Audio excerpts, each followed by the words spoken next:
Greetings, Commanders. Welcome to the Planetary Gamers. My name is Brandon, and today we're going to be playing some more Elite Dangerous. Specifically, we're going to be looking at ways to make over $100 million per hour, or I should say credits. It is in-game credits, but it basically is the same equivalent in the game as earning $100 million per hour. So it should be pretty good. Hello, Gary. How you doing, friend? So yeah, that's basically what we're going to be looking at today. We're going to be looking at different various ways of how to make that happen, as well as seeing if we can find any ways that would be better than 100 million credits per hour. So we're going to be in our trusty Type 9 here, but the thing is I'm kind of out in a far reach system, so I don't really want to have to lug this giant behemoth around too terribly much. As far as, because we're so far out, I really don't want to have to bring it back to, like, Saul or somewhere like that. So what we're actually going to do is we're going to try to find a way to get this thing moved around. So the way I figure we can do that is by using the Diamondback Explorer to kind of be a scout, if you will, and go out ahead of us among the stars and go to the places that have a lot of money, right? And then what we do is we just transfer the Type 9 over to there for a payment, for an amount of money, right? So we pay a little bit of money, the Type 9 ends up on site, and then we start bringing in the millions. So where it may cost up to 1 million to transfer the Type 9 on site, that's okay because we're going to make 100 million an hour. So it's 1/100th of the cost to get the Type 9 on site. But I don't think we're going to fly the Type 9 to all of the destinations. I think what we're going to do instead is use the Diamondback to kind of bring it there, and then that's what we'll end up doing.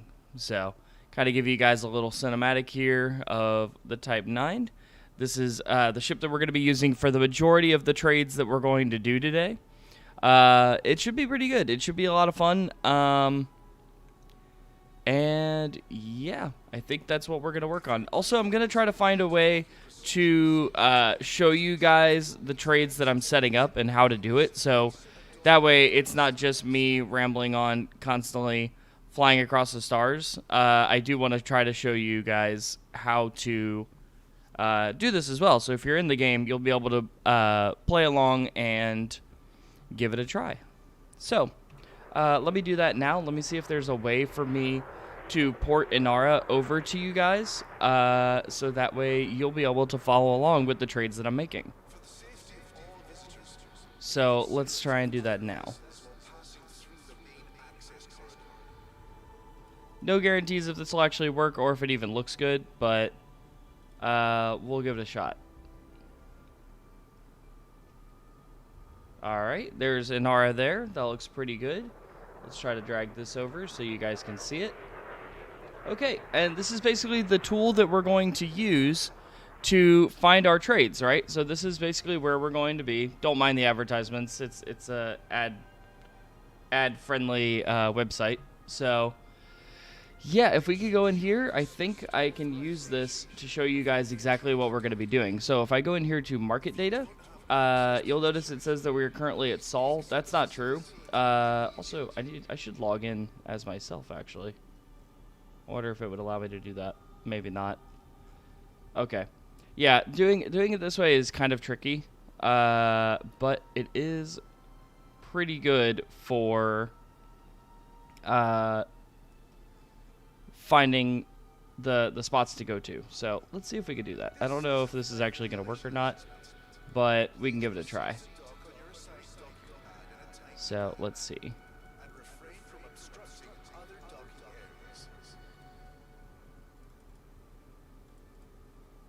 Okay.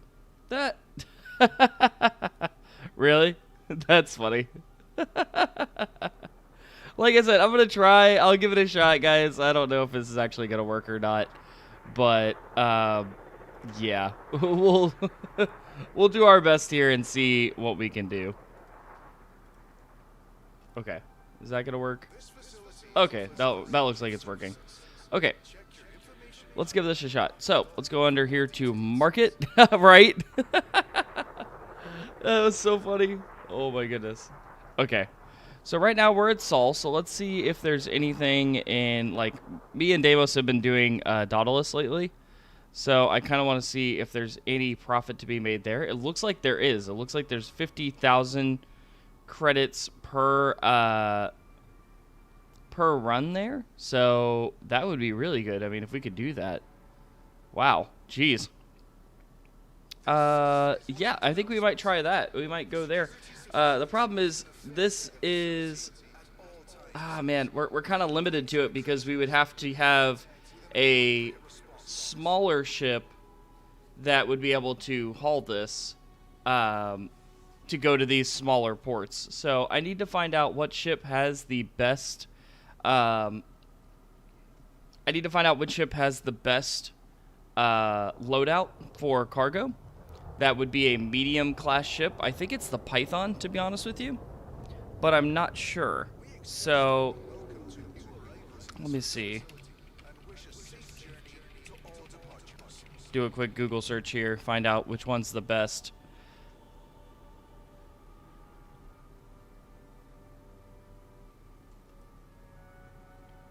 Okay.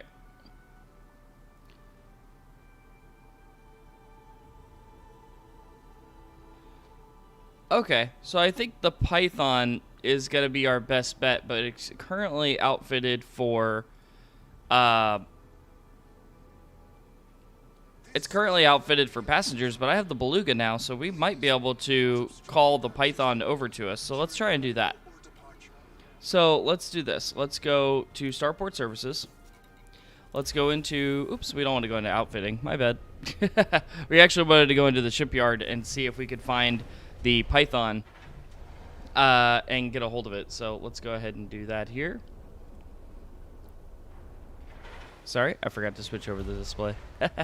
You guys are still looking at Anara.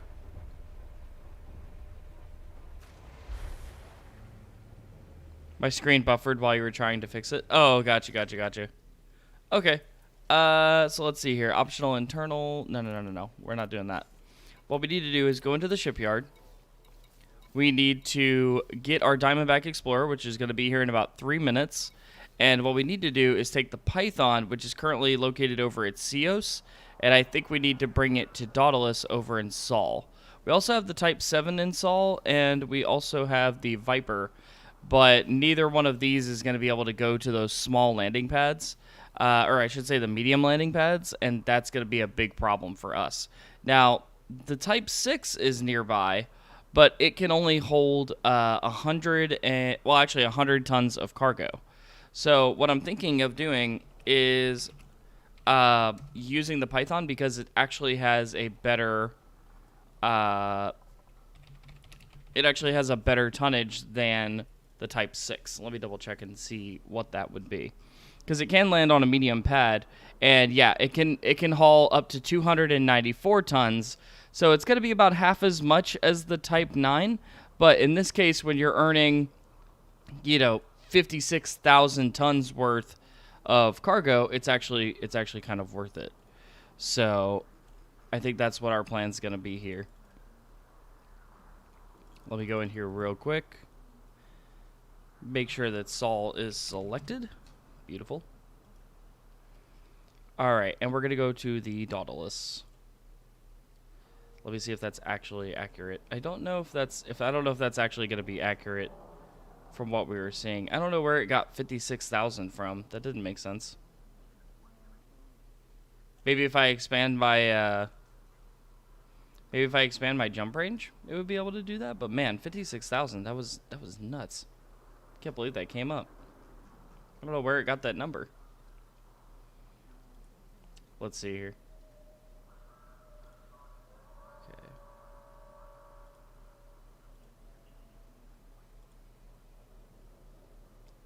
Let's try this. Maybe if we set our settings to this, because we might use the Python, we could get a better update here. Sorry guys, I know it's not much to watch right now. I just really want to make sure that this is what it says it is. I don't want to get all the way over there and then get ripped off. That would be not fun. Where did it get that number? Hold on, let me see here.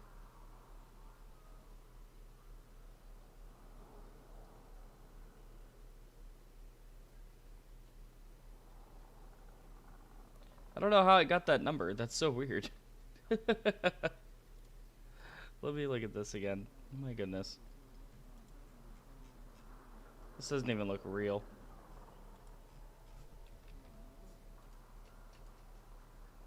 Yeah, it says Dauntless Station, Sol. Gandala Market, I believe. Available upon login. Yeah. But, okay. Where did I get that number? That's so random. That's such a random number. Okay. Well, it looks like our our Diamondback Explorer showed up, so let's go ahead and use this ship. We're going to try to go back to the Dauntless and check it out. We're going to have to see if this is actually going to be what we think it's going to be. I'm still trying to figure out how in the world it got that number. So on our flight over there, that's what we're going to do. So when we head over there, that's what we're going to try to figure out, is where in the world it got 56,000. Because if it actually is, I mean, man, we're set for life with that.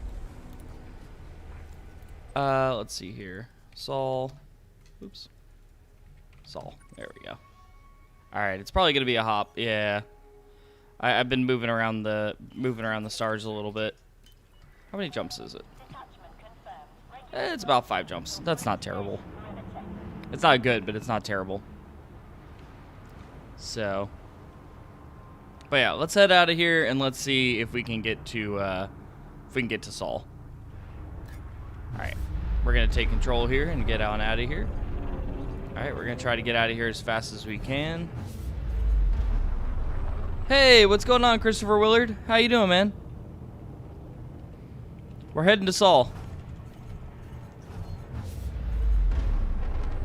Alright, let's go. Yeah, I gotta figure out where in the world they got this number from, because if it is, I'm all about it.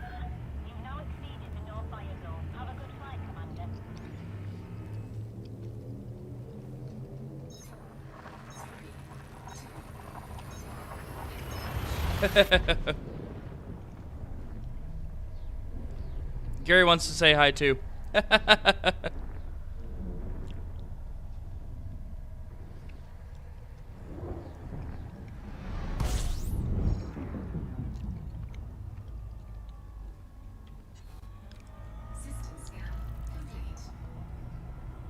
Alright, let's get around the star here, because our jump's going to be on the back side of it.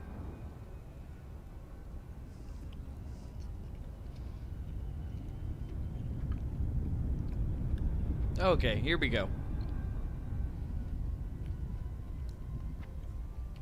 Frameshift drive charging. Hyperspeed! Oh yeah, dude.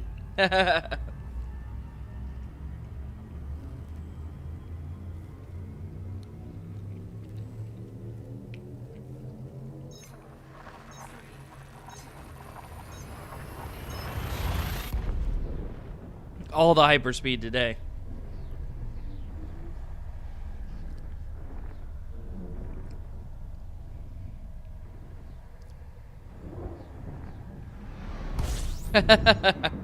Oh yeah, man. We're traveling across the stars today. We're doing some traveling. Alright. That was ultra speed, yeah. I mean, we're moving. I mean, that's a star that we just passed. So I mean, we're going fast. We're definitely going fast. Alright, let's go ahead and head on. Alright, we got 3. Hey, there's a cruise ship in the system. Today's cruise includes some delightful views. Our flight attendants are on hand with full details. Nice. Goodbye, cruise ship.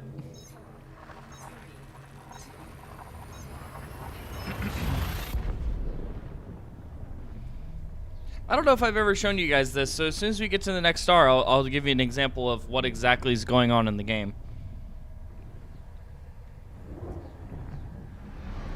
Alright, so currently we are located in this star system. This is Ross 302. Okay, there's 2 jumps to Sol. But if I go in here to the system map, you'll see that this is the system that I am in currently. So I'm located here at Ross 302. That's the name of this star. And then there's an asteroid belt, a couple planets, or actually just an entire line of planets. Now, as you'll see, there's also some refinery plants that are around these planets, right? So these are stations that we could go land at if we wanted to, but we're going to go on by because we don't have business here, right? Yeah, exactly. So essentially, this is the system that I'm in, right? What's that? They all married. What? I don't know what you mean. But anyway, yeah, so this is the system that we're currently in. And then basically the game is made up of systems. So if you go in here to the galaxy map, this is the system that we're currently in with all that stuff that I just showed you, right? So this is what's in this system. Now, if you go out, there are multiple systems that you can go to, and as you see, we have 2 more jumps before we get to Sol. So Sol is over here. This is the one we want to go to. I really could turn off some of that extra stuff. I don't know. Actually, wait, let me see. I think it's this one. Yeah, there we go. So, we are currently here. We have 1 more jump to go, and then we'll get to Sol. But if you look, every single one of these orange dots here is a star system that you can go to that may have planets or stations or some business that you want to do. Like yesterday, I was over here in Twamta, and today I'm going to Sol, right? But if you zoom out even further, all the little orange dots, again, like I said, are stars that you can go to in the game. So if we go out even further than that, basically you have these little sectors that you're going to be in, right? So there's this sector here, there's another one over here, another one over here, and basically every star that you see is a star that you can visit, right? So basically from there, if you keep going, you've got the entire galaxy. And so this is currently where we are. So this is the Milky Way galaxy. You can see the rings. So you have Sagittarius A here in the middle, and then the different rings that branch out from there. And every single one of the tiny little dots on your screen is a star that you can go to and business that you can do. Or different things like that. And basically you can go all the way out to the outer reaches of the ring, or you can stay inside and stay in this area where I like to hang out, which is called the bubble. And the reason they call it the bubble is because if we go down here and we put on the power play, you'll notice that there is a lot of different businesses that operate here within this area, right? Because Sol is the birthplace of humanity, and that's where we're going. It's the solar system, right?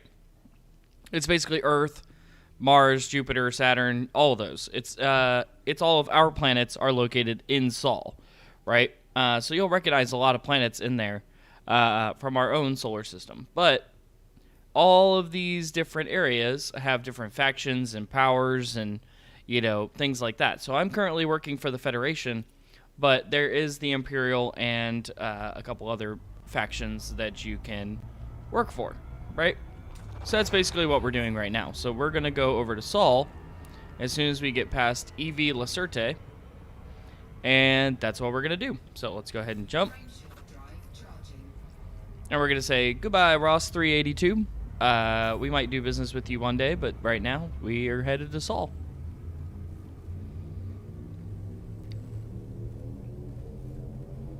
Yeah, so I hope that explains a little bit more of like the galaxy that you're in and what's going on and why you have to jump from star system to star system. So, in reality, you could fly there.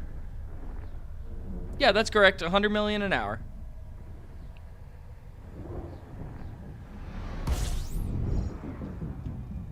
All right, let's go.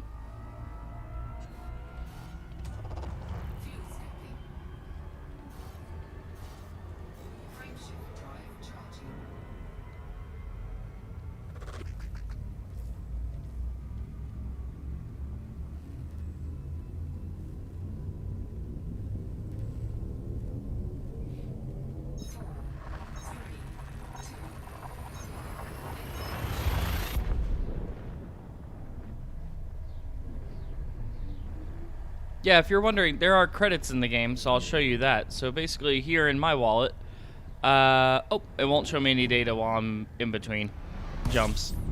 There we go. So now that we've landed, or at least we're here at this star system, if we look at my status, I have 319,600,893 credits. So what I'm going to try to be doing during this stream is growing that to 400, 500, even 600 million before the stream is over. So that's the goal for today. So by the end of the day, hopefully we will have over 600 million credits. That would be really, really good. So yeah, so now we are here at Sol. I'll give you guys a little showing of that after I align with Daedalus, because that's where we're headed. Beautiful. All right, and now that we're on our way there, if I show you guys this system map, you'll see that this is an example of something you might recognize. So this is actually Sol, also known as our sun, okay, in our solar system. Then you have Mercury with a station around it named Daedalus. Then you have Venus, okay, with a station around it called Burnell. And then you also have Earth, which is our home planet. And we have 3 stations around that. We have the Abraham Lincoln Station. We have the Li Ging Pao, or Li Ging Jiao Station. And we have M. Gorbachev. Okay, and I think we actually have a couple other ones. Yeah, so there's actually a station around our moon, too. So this is the moon around Earth. And then this is Galileo, which is the station around the moon. So, and then you could go out further than that. You have Mars, and there's Mars High over that. The asteroid belt. We have Saturn, or Jupiter, excuse me. Jupiter, Saturn, Uranus, and Neptune. And then Pluto is out here somewhere too. But that's all these moons that are around Uranus. And then you have Persephone, also known as Pluto.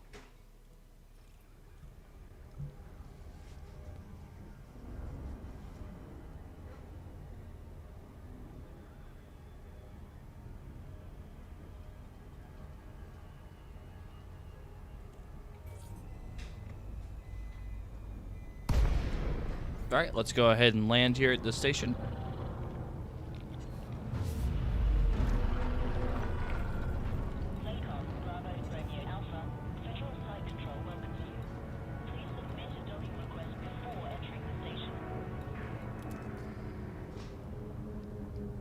Okay. There's a station above us outside the window. Hello.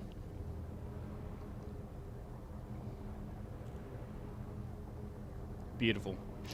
All right, let's head on in.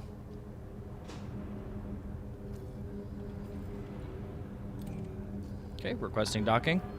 Landing permission granted. You are clear for approach to pad 01.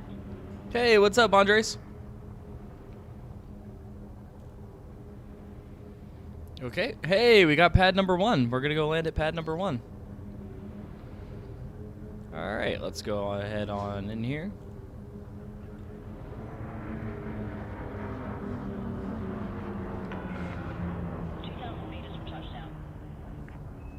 All right, we'll go ahead and follow that ship on in. Scan detected. All right. Awesome. I have no idea where pad number 1 is, but I have a feeling it's probably below us, if I had to guess. So, let's see here. Maybe back up a little bit. Ah, there it is. All right, so we'll go ahead and head down here. Put our landing gear down.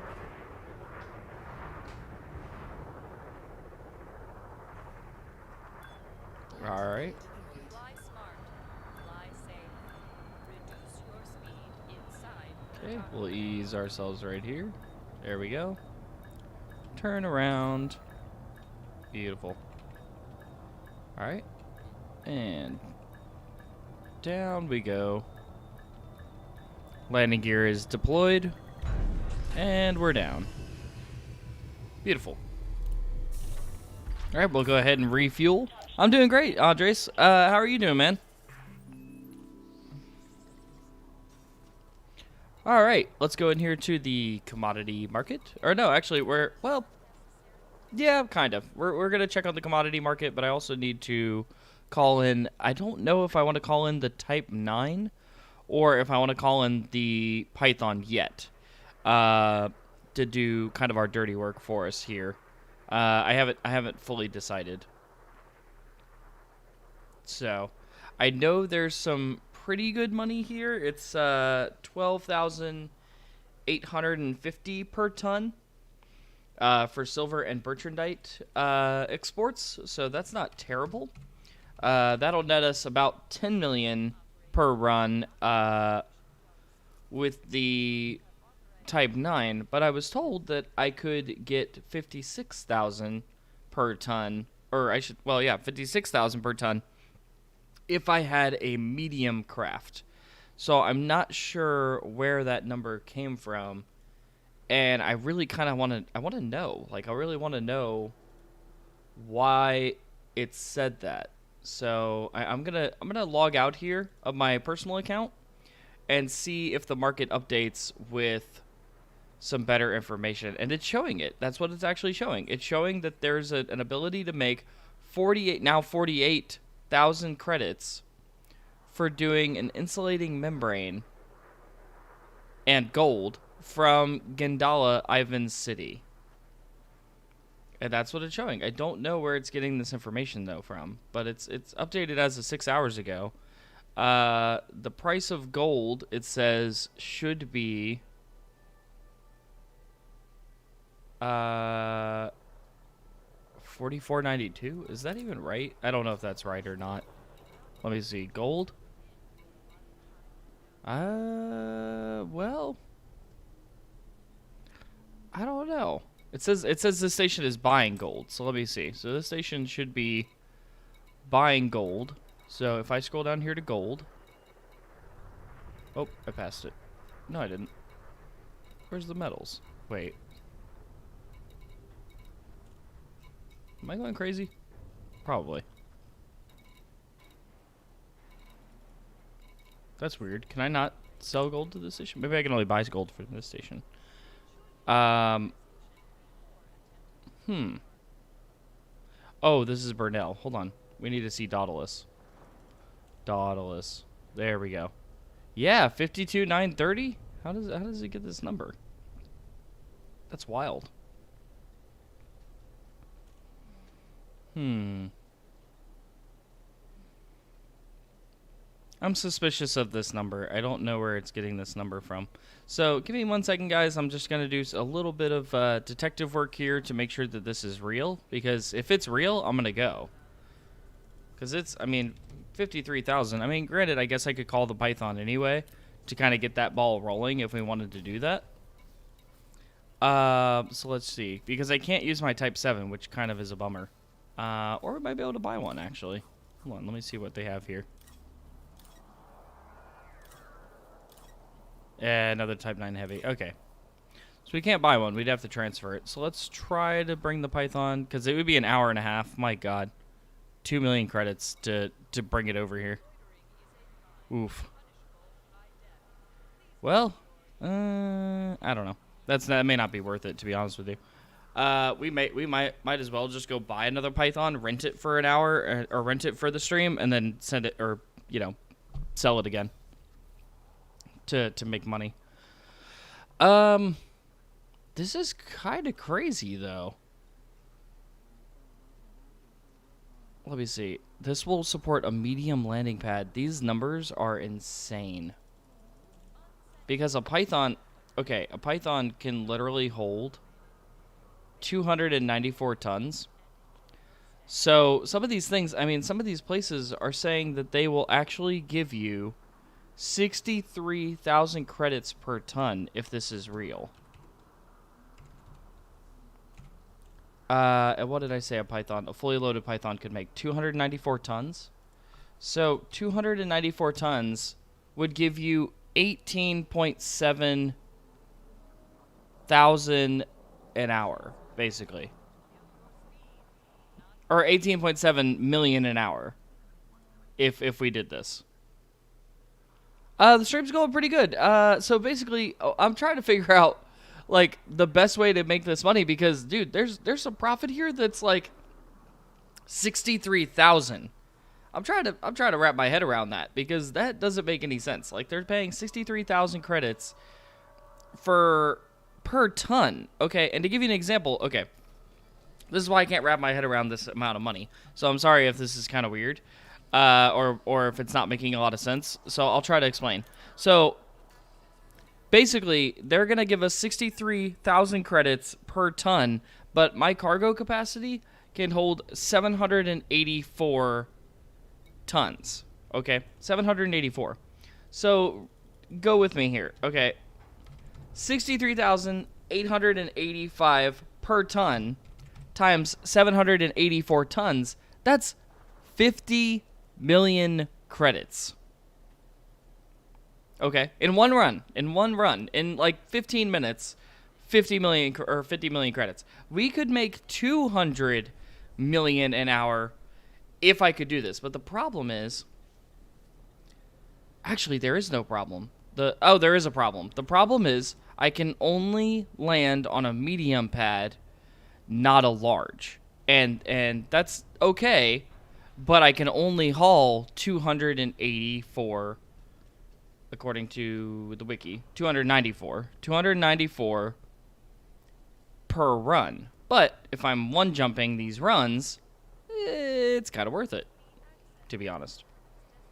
Because like I said, so 885 times 294, yeah, that's 18 million a run. But if you're one jumping these runs, you're doing them in less than 10 minutes. So we're talking, times that number by 6, you're looking at 112 million per run. So yeah, I'm thinking, but I don't think I want to pay over $1 million and wait an hour and a half to get a Python. I think I could find a Python near here, fully loaded up, buy it, make the money, sell the Python later. I think that's what we're gonna do. It kind of sounds crazy, but when you throw money around like this, it kind of works.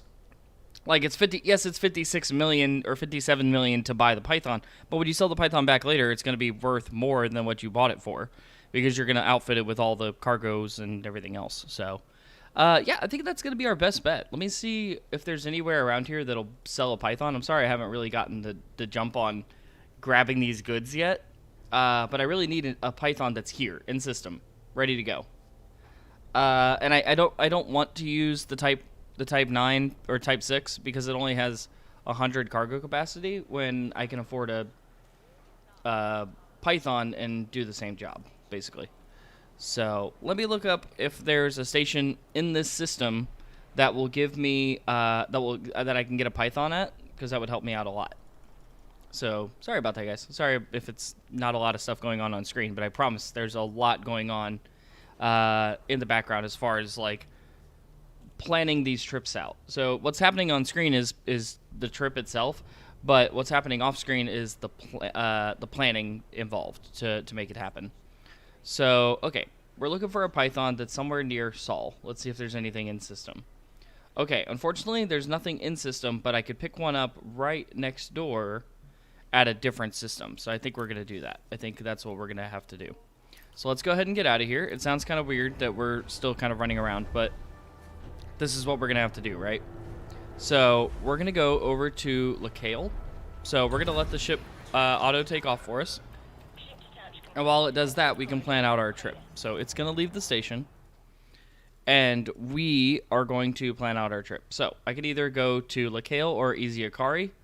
One is independent. One is going to be a Federation. So I'm thinking they'll give us a better deal if we go to Lacale. So here we are. It should be one jump away. So let's go. And we're ready to go. So now we're outside the station. We'll go ahead and jump on over there. And again, it was one jump. You really can't beat that. Actually, no, it might be two jumps. No, that's... Oh, I went to the wrong Lacale. Got it. Hold on. Oops. I should have typed in the numbers. It's 9352, not whatever this one gave me. So it's the one right next to it. That's fine. Glad I didn't jump yet. It's still one jump, but I have to make sure I'm going to the right one. Okay. Alright, let's go. One jump later, we're going to have a very, very powerful ship that's going to make us a lot of money. Plus, we have the assets of the ship itself, too. So you can't really beat that.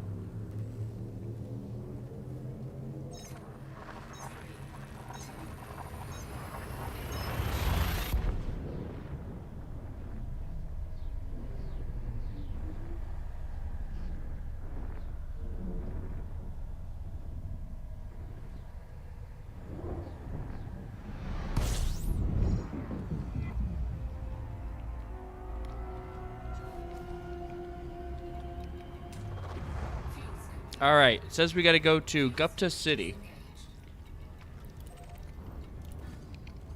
And there it is.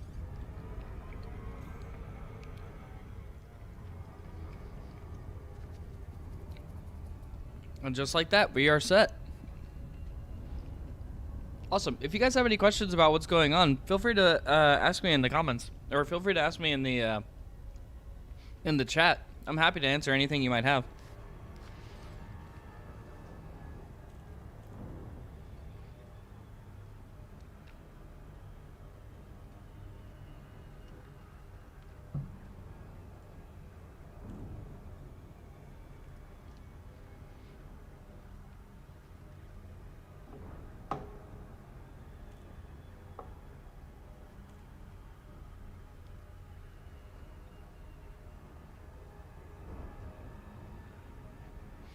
All right, here we go. Coming up on Gupta City. We should be there in about, I would say, 15 seconds, 10 seconds.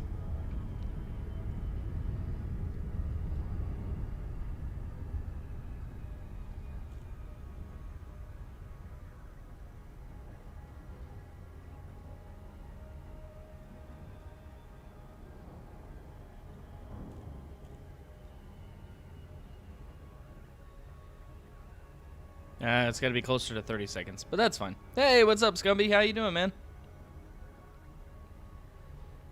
The Beluga did pretty good. It didn't really win me over too terribly much, but that's because I'm still grinding through those ranks.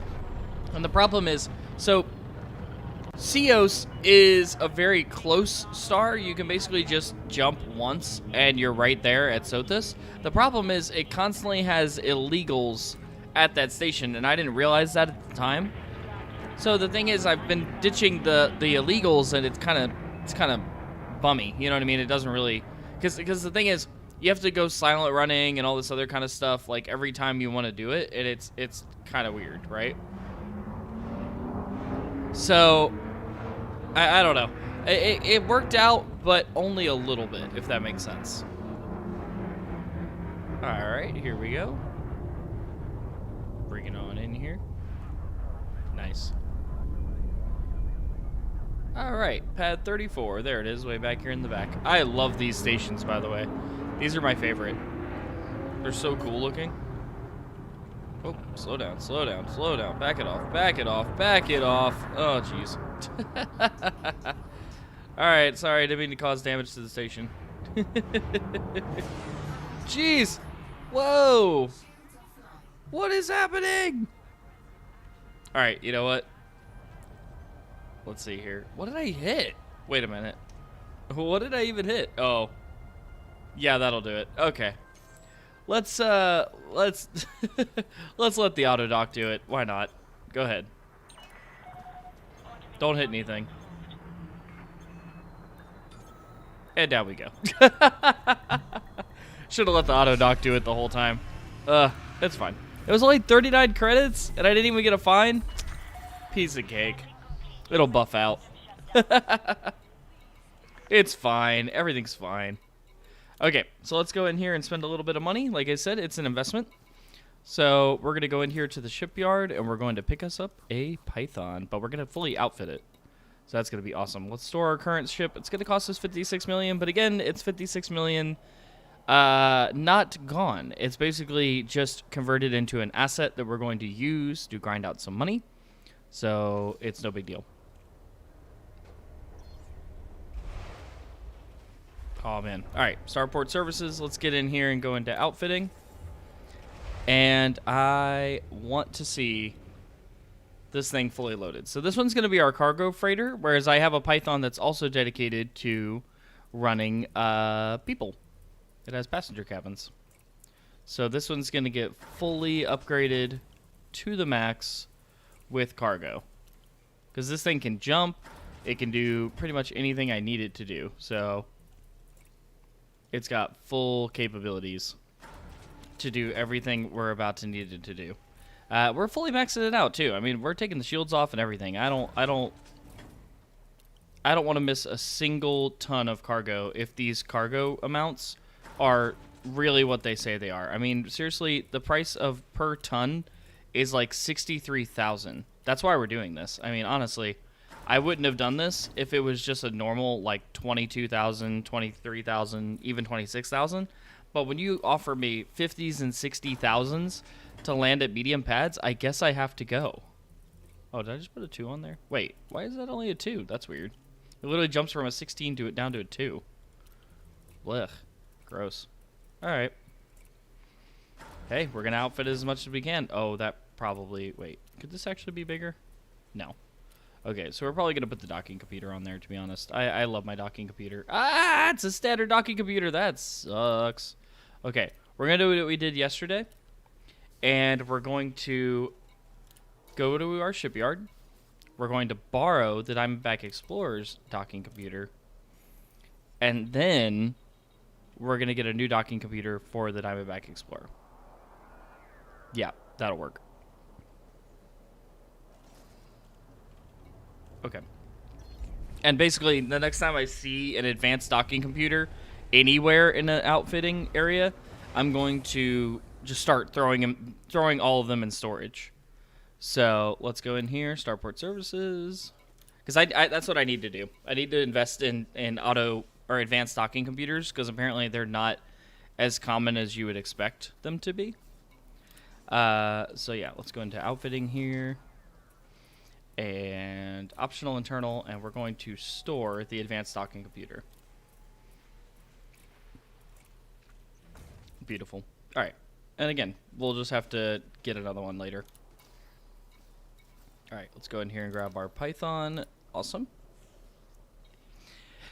And we will put the advanced docking computer onto the Python. I know it sounds kind of crazy to give up that extra 2 cargo space for the Python when it's literally like over 120,000 credits to do so, but honestly, I don't like crashing. And if I'm going to take the shields off to get 64, I need to make sure a computer can actually get me in here safely without me crashing.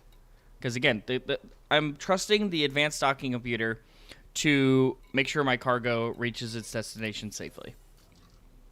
And if that costs two cargo slots, well, it's just going to have to cost two cargo slots. That's just going to be what it's going to be.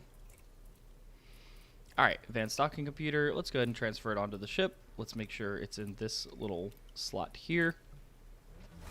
Beautiful. And then this slot can actually be sold. Nice. I have a lot of components that could probably be sold. I don't think there's anything, though, that's really, like, breaking down walls in here. Because it's kind of just all leftover spots. So, all right. Let's go into... Well, we're not going to do any service here.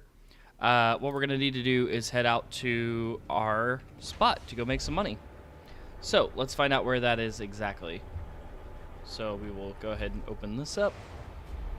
And it should be at... Gindala? Alright, so let's go ahead and put this in here while we take off. Thanks to our beautiful advanced docking computer. And go to Gindala. Beautiful. Alright. How far away is this? I mean, this thing should be able to jump, actually. Oh, I should have checked the outfitting for FSDs. Darn it. Alright, well. You know, I actually... Ooh, well, we're going to go right through Saul. We're going to go right through Saul. I think I'm going to go to Dauntless, maybe. Alright, I know it says waiting in line, but I don't want to wait. I'm impatient. Or I could turn around and come back in here. This place has probably got some pretty good outfitting if it's selling pythons. So I may actually just want to come back in here and request to dock again. And go, yeah, let's do that. We're already here. Let's just turn around and go back in real quick. We'll grab a better FSD that's not just the stock one that they give you. And that should allow us to get to these star systems a lot easier.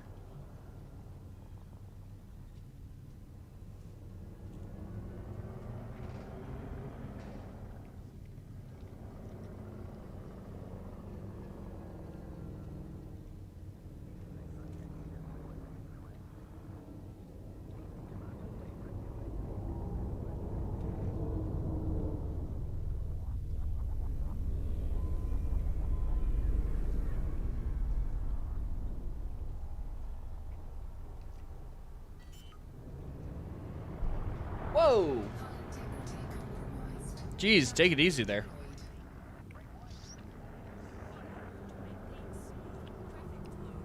Please follow standard operating procedures and request docking permission before entering the starport.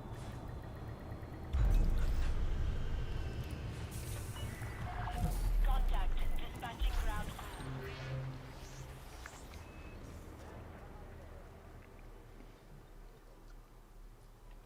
Yo, that's sick, dude.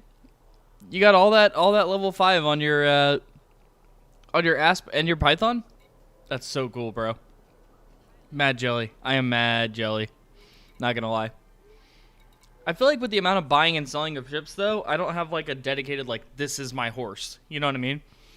Like, I'm just constantly, I'm more of like a, I don't know, more of like a freight company where it's like I have a million trucks rather than like this is my go-to, like, die hard. If I didn't use this ship, I wouldn't play the game type person. You know what I mean? So I don't know if I should ever actually, I guess I should find one and engineer the heck out of it, but I just don't know if it's for me. I don't know. Kind of curious.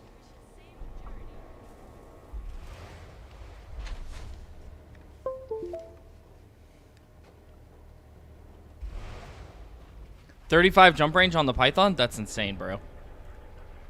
That's awesome. You can get all the way across the stars with that thing. Alright. Let's get a better FSD here. Oh, yeah. Oh, man. No wonder we couldn't get anywhere. Well, the jump range on this thing was terrible. It's going to cost $1.5 million to just try to make it a little better. Wow, I didn't realize the jump range was so bad on these. I thought the jump range was awesome. Everybody was ranting and raving about how good the jump range is on this.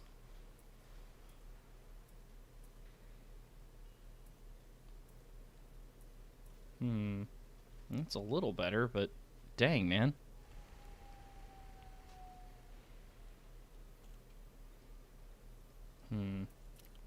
I know the power distributor has a lot to do with it too, though. Oh, wow. Yeah, look at that. That's some range there.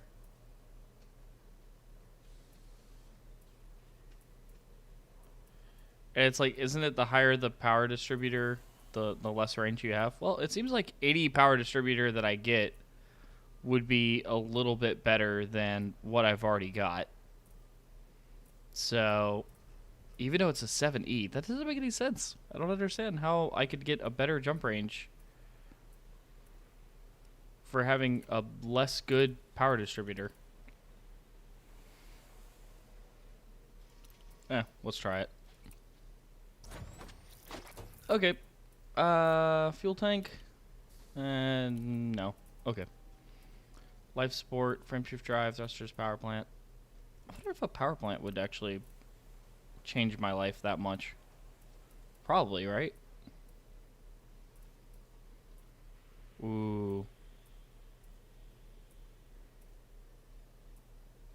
Yeah, that's gonna help.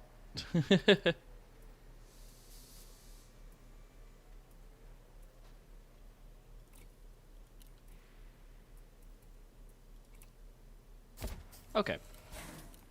Let's give it a try. Let's try it. It didn't really do too terribly much. I was expecting a lot more, but it'll work. It's the best we can do right now.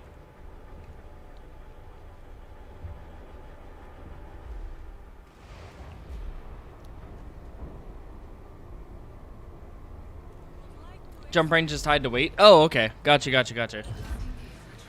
Alright, let's see. How many jumps is it going to take to get over to where we wanted to go? Still 5? Oh. Alright, well. If it's what we got, it's what we got. There's no which way around it. We're still pretty fast, though. For the thrusters and stuff. Yeah, because of the energy in the capacitor, it doesn't jump. So, unfortunately, there's no boosting. There's just flying. But, I mean, it's not terrible to not boost. So, because it still goes a lot faster than a lot of other ships that we have. So it'll still kind of get you out of there faster. That's all boosting does. Boosting just gets you away from the station faster. But if we're patient, we'll make more money. So who cares? I'm so excited, dude. I want to see this massive return from going and doing this. I think it's going to be nuts. I really hope that, like, it sticks around, if that makes sense. Like, I hope that people haven't already jumped on this opportunity. Yep, there's Saul. Hello. Let's go. Boy, for the amount of fuel, you would think our jump range would be higher, but it's fine. I'm so excited for this, though. I can't even begin to tell you. I didn't even see what our max capacity is on our ship. But I can tell you, the tonnage is supposed to be 63,885 per ton. And I'm pretty sure we're pretty close to the max cargo space that this thing can carry. Let me see. 276. Okay. So that's a good number. So let's see. So we should make, off of one trip, 17.6 million in return. Is what this says. For a 14 light year jump. So it might even be 1 or 2 jumps. It might be a very, very fast turnaround. If we get 17.6 million in one trip, I'm gonna lose my mind. That's awesome. My power went out for a legit millisecond. Oh, dude, that's crazy. I think you muted your setup because I can't hear you nor the game. Gary, it's your sound again. It's not me. It's never me, bro. I promise you. I'm sorry. If it's me, I literally will announce that it's me to like the entire chat, but it's not me, bro.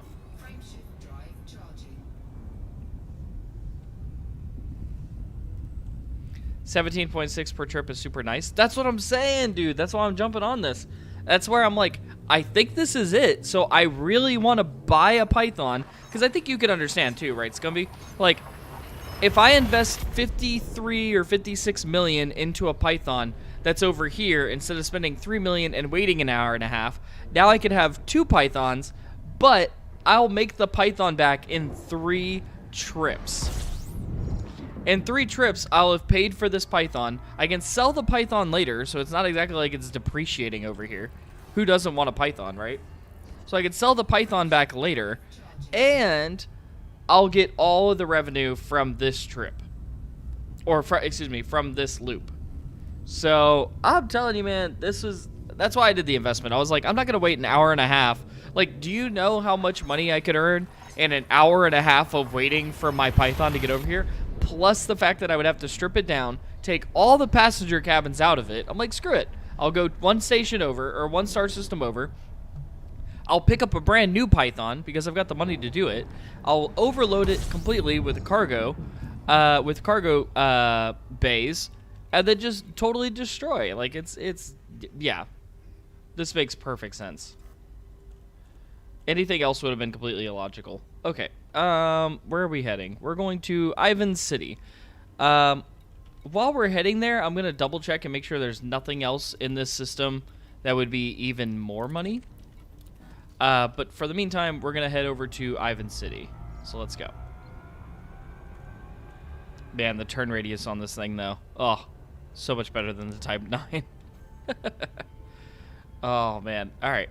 But yeah, if I'm making 17 mil per trip in this, like, this is, like, not even close to the same as the Type 9. Now, what I would like to do one day is have a way to transfer things via... Okay, follow me here, right? If I could meet a friend at a station and then trade them the cargo in a Type 9 right? Like maybe if they had limpets or something that could go reach out and grab the cargo quickly. If I could eject like all my cargo, redock at the station, buy the cargo, eject again, and fill up a Type 9's worth, then have a friend or me or whoever fly it out there, like fly it to its next destination and then land at a large station, because that's where we're going next. We're going to land at large pad. So it kind of be the converter between a medium pad and a large pad. I could make, instead of 17.6, follow me here, Scumby. So instead of making 17.6 million, it would be 50 million per trip, every trip, and it would be a 14 light year jump. So you know it would be like 1 max 2 jumps for 50 million. And that's not 50 million an hour. That's 50 million a trip. You can make this trip in like 10 minutes. Yeah, 50 million per trip, max 10 minutes to get your friend to drop down to the station and do the thing or whatever. You know, you're both benefiting, because if he follows you in the Python, when he sells the goods, you get the wing reward, right?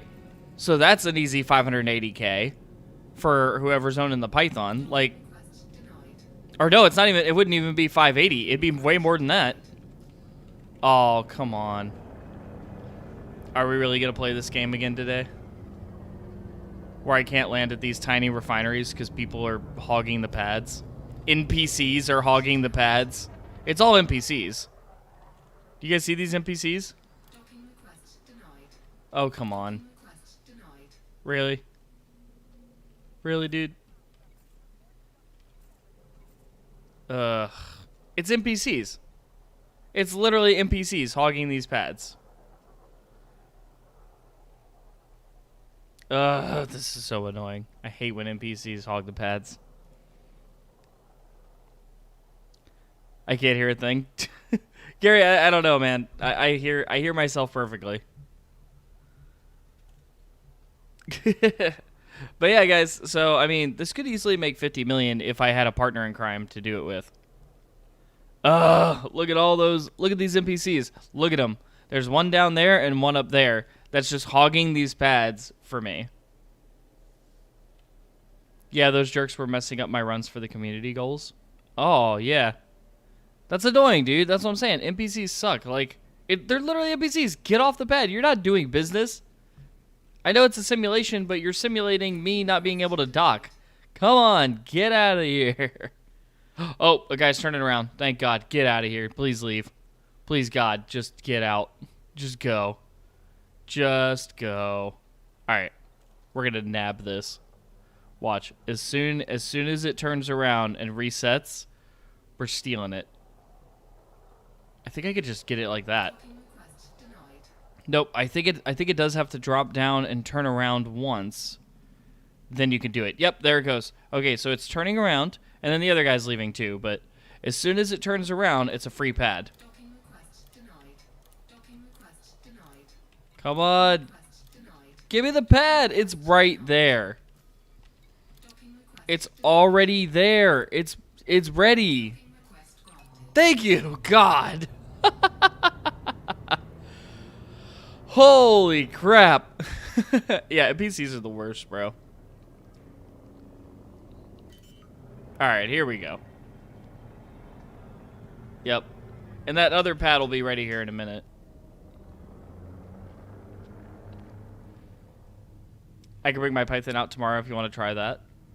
Yeah, right? Like, would you be about it? Would you want to help me with that kind of heist style thing? I don't know exactly how we would do that, but we need to transfer cargo from a Python to a Type 9, right? And then essentially the Python would then follow the Type 9 to make money. But yeah, it would be like 50 mil an hour if we were really, really good at it. Like if we, or not 50 mil an hour, it'd be 50 mil per trip if we got really good at it. Like if we were really fast, you know what I mean? So you're talking over 200 mil an hour, but you have to do kind of like a heist mission thing. And unfortunately, one player is getting significantly less money than the other. Unless what you did was you both exchanged. Okay, here would be the way, right? The right way. What you would do is you would set up with a friend. One has a Python that can land with a large cargo hold. Because I think a Python, help me out with this, Scumby. I think a Python is the largest capacity cargo hold for a medium pad, if I'm not wrong, right? So I think a Python can do that. If I'm wrong, let me know, please, please, please. But yes. So that's what I'm saying, right? Alternate runs. So what you would do is you would set up and say, okay, maybe not for like this hour, but let's say 4 runs. Okay, every 200 mil, right? You would alternate. You would switch off. So what would happen is one player would be in a Type 9, one player would be in a Python. You both would, I think you have to leave the station because you'll get a fine if you dump near a station, right? Hey, what's up, Jack Golding? How you doing, man? So that's what I'm saying, right? So I think if a player was in a Type 9 and a player was in a Python, you have to leave the station because you'll get a fine if you are near the station. But if you went out into, open space or whatever and started exchanging cargo real quick, the Python could keep meeting the Type 9 out in regular space, right? Like a wing. Like you're on a wing, so you might as well just, you jump away, then lock onto your other friend's wing and then drop, and then you're good to go. And the Python keeps making these runs until the oh goodness, the Type 9 is full, right? Also, if you want to make some extra money as the Python player, you fill up your cargo hold one more time to completion while the Type 9 is full. You both go to the receiving station, okay? You fill up whatever the loop would be at that station, because the receiving station is going to be your money, right? It's not really going to be, it's not really going to be for, like making money. You know what I mean? It's just going to be like an extra, like add-on thing to get you back, right? So you both fill up there, you go back, you rinse and repeat 4 times, and then you go back to that main station, whatever the large station is. You call whatever your opposing ship is. So if the Python player would call their Type 9 to there, like transfer the Type 9 to there, and the Type 9 player would call a Python to there, and then what you do is you flip. And then you both make over 200 mil an hour, right? For a little while. And then you basically just alternate like that.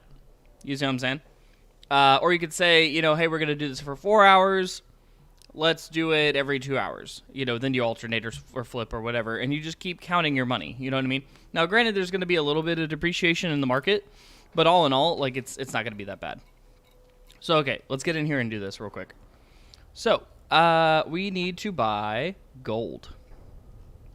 So that's what we're going to do. And unfortunately, this entire idea went up in flames because this place has no gold.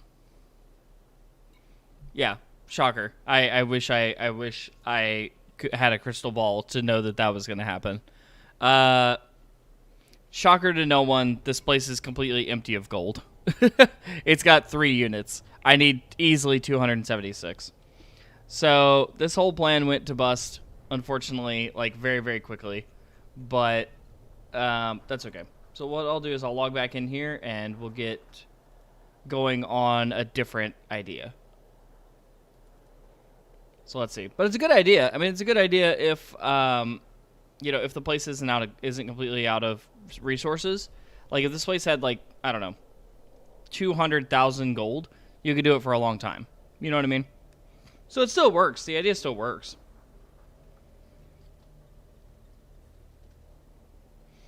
Exactly. That's what I was thinking too. Yep. Yeah. If you use a Olympic controller, it'll very, very quickly grab all that cargo.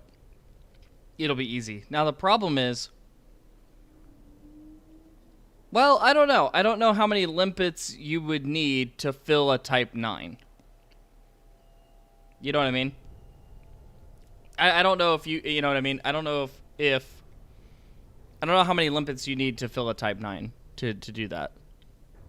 But it would work. I mean, hey, it's a good idea. But yeah, let's go in here to the market. Let's change our settings here. We're gonna use medium pads. Yes to surface stations. Yeah, all this stuff looks good. So let's see. Right now we're at Ganara, I think. Let me double check. Oh, I have to close the commodity screen. There we go. Gandala, that's what it is. All right. Let's see what we can pick up from Gandala. It's not going to be as good. I can tell you that already.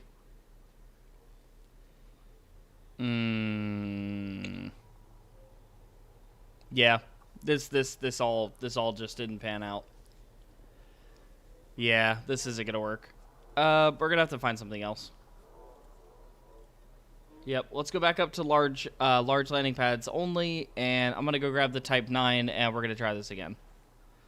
Because this didn't work.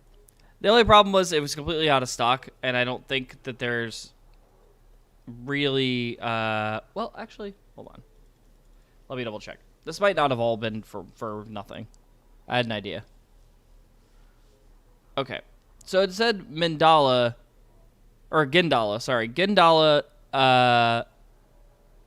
oh, wait.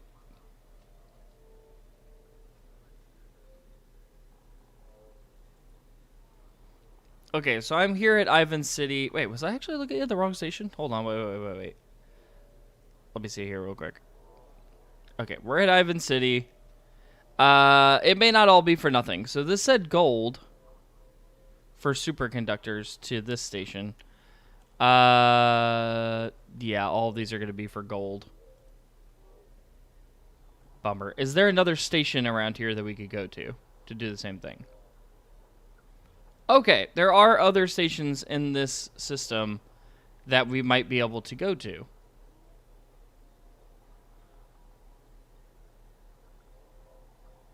Oh, wait a minute. Really? But I can't, there's no gold. That's the problem. This place is completely tapped for gold. And the money is assuming that Ivan City has gold. That's the problem. It's assuming that Ivan City has gold, but Ivan City doesn't have any gold. It's completely out. It's completely tapped. I'm sure this was a good idea earlier, like when other people found it, but the thing is, I think everybody already got to it first. Ooh, now see, here's an idea. It's going from a base to a base, but it's 50,000 credits. Or let's see if I can make something happen that isn't gold first.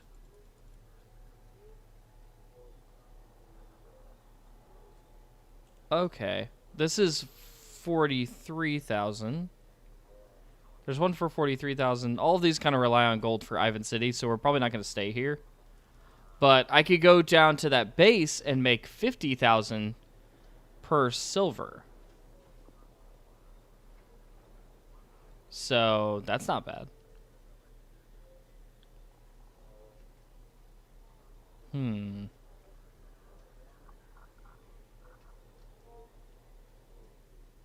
Okay, let's try it. We're already here. We're already in the system. We might as well give it a try. Okay, let's go to back holdings in Gandala. So that's this little base down here. I was here yesterday. Okay, let's try something else. We'll change gears, but it's gonna be about the same money actually. It's not gonna be 63,000 per ton. It's gonna be 50,000 per ton, but that's still not bad. Yeah, according to my math, what do we have for a cargo hold again? I have to double check. I know what it is for my Type 9, but I don't know what it is here. Inventory 276. Okay. So, if this place actually has silver, it should be about 13.5 million per run. So let's give it a try.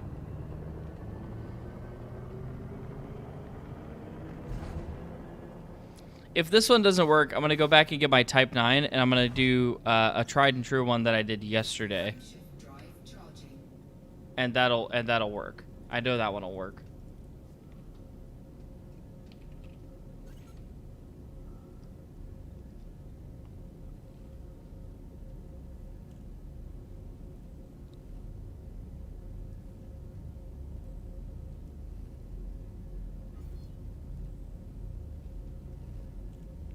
This is the slowest charge time ever. What the heck is happening? Wait a minute. Frameshift drive charging. Disruptive mass. Who's around me? The station? What? Is there someone near me? No. Where's that guy? Would that be it? Is that the disruptive mass? Frameshift drive. Inhibited by factor 17 disruptive mass. There's nothing around me. I'm out in space. What? What is happening? This is so confusing. You know what? I missed my Type 9 already. Starting to have regrets. Oh man, why do it have to be like this? For why?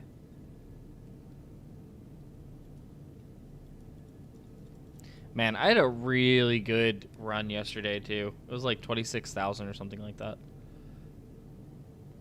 Ooh, this one's not bad. This is 20,000, but it's 20,000 for a Type 9. So 20,000 for a Type 9 is 15.6 million per run.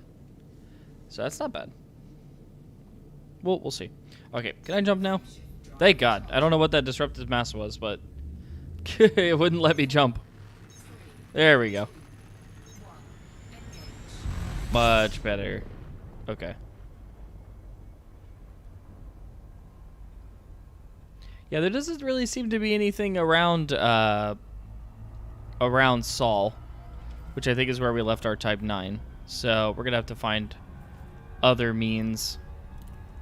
Actually, I don't want the orbital assist because it never like puts you over the landing spot. Like I wish it was like auto landing, but it doesn't do that for bases, unfortunately.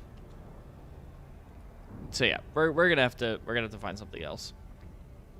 Where did I go yesterday? Hold on, let me look at the galaxy map. Ah, Dwamta. That's it. That place was good.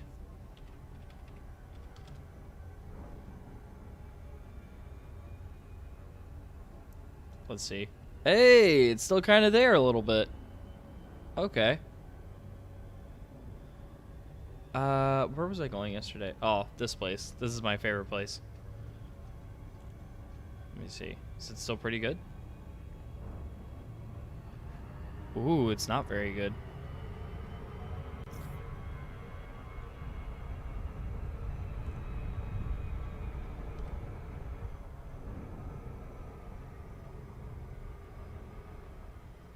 All right, here we go. Coming up on Black Holdings now.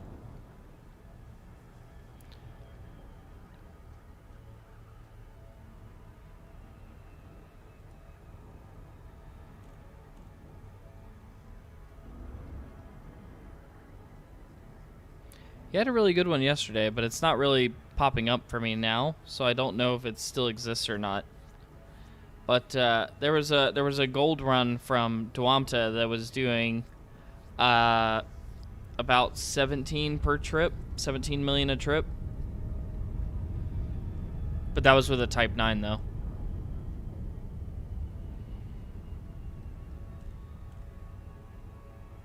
Alright, here we go. Let's go ahead and start coming on down.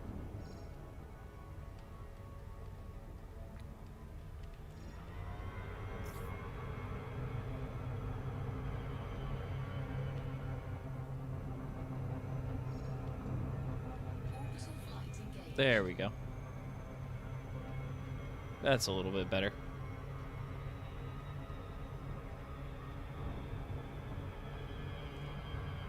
Ooh, it's gonna be dark.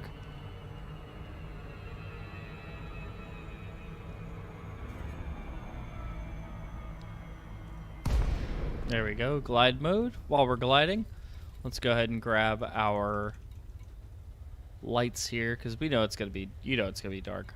I know it's gonna be dark. All right, lights and night vision. Let's do it. Help us see a little bit better when we get down here. There's the night vision working. Cool.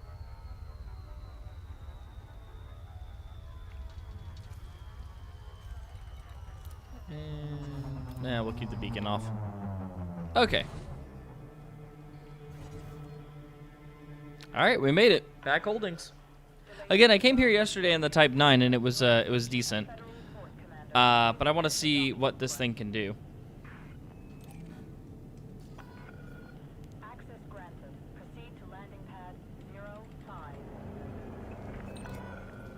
Automated docking confirmed. Okay, let's give it a try here real quick. Okay.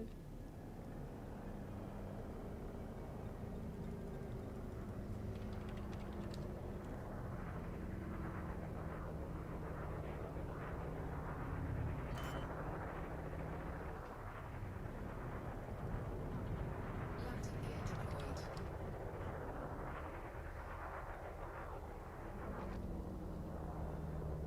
All right, down we go. Let's see what this place has got.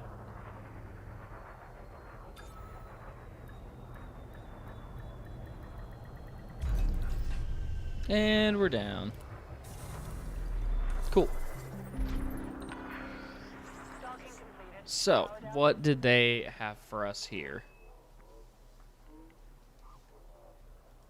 I have to look back at my my market analysis here.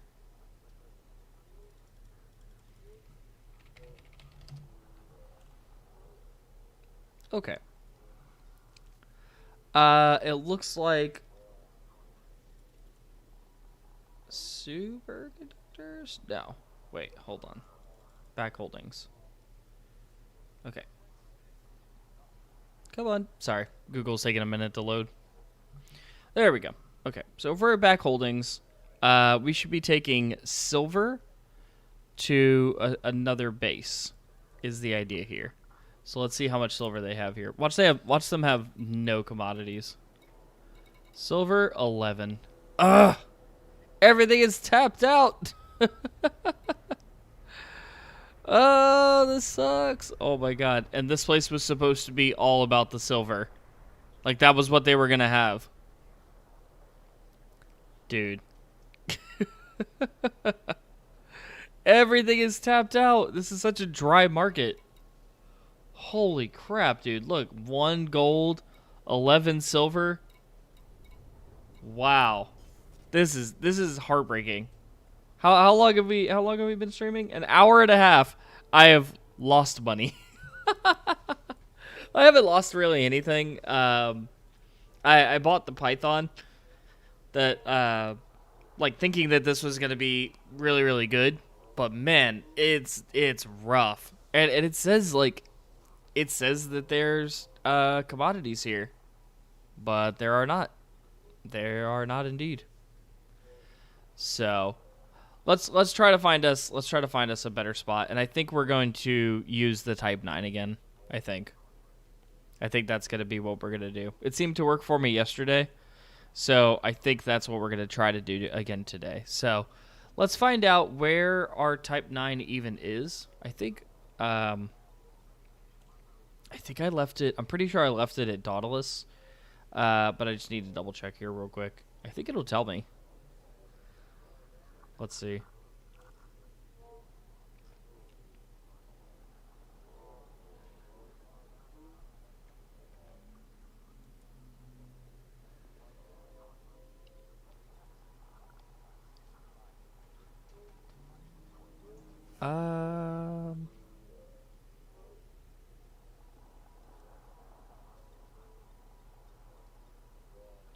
It tells me where some of them are. Oh, yeah, that'll do it. Let me update my data here real quick, and then tell the game that I'm I'm in a different ship. It says that I'm in the Type 9, but I'm not in the Type 9. I'm in the Python. Okay. And I'm in the Python that is... Oh, it actually did it. It knows that I'm in the Python. Oh, that's cool. Okay. So the Type 9 is actually in a Nesgen Arbor orbital. So it's very far from home. So let's see. I guess we'll go get it. And try to start doing some runs that way. Let's do it. Let's go get it. Wow, this has been quite the turn, let me tell you. This has been a lot less lucrative than it was yesterday. All right. Where are we going? A Nesgan? A Nesgan. Retracted. Pretty sure that's where I started earlier. Oh, Lord, it's so far away. Oh, boy. Oh, no. Okay. All right, let's go. And this thing can't jump. Oh. It's going to be a time and a half to get all the way back over there, but it's that or pay to have it transported to us. And we don't want to do that. Frameshift drive. All right, let's go. How many jumps is it? Ah! 16 jumps. It's going to take till tomorrow. Ah! Why did I leave my ship so far away? I might try to find the Diamondback, actually. I think the Diamondback's at Lake Hale still, so we might try that instead.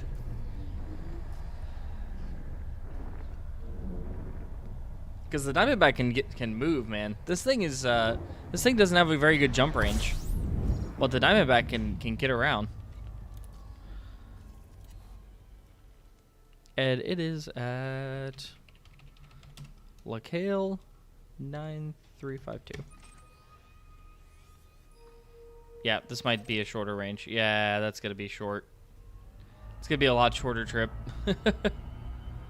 That's worth it. Oh, we're going to go right through Sol. Nice. Frameshift drive charging. Well, shucks, if we're already going to be in Sol.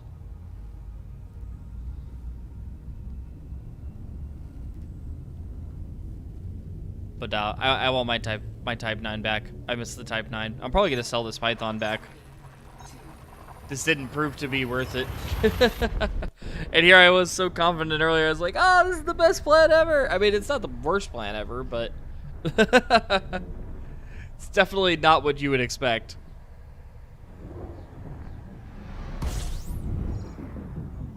I don't know. Maybe I'll keep it.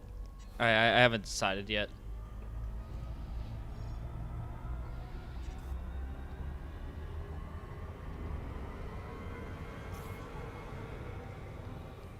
What do you guys think? Would I be kicking myself later if I sold it?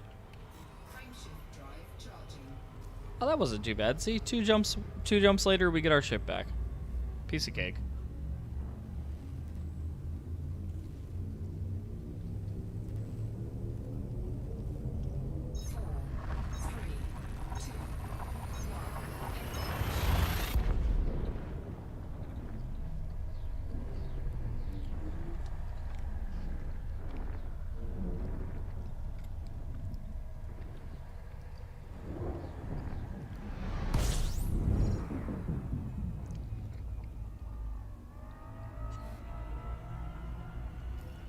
Okay, let's go find the station now.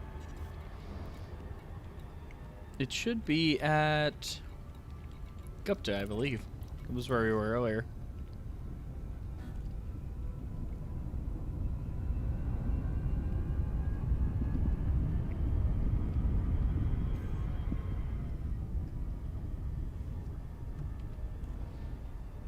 All right.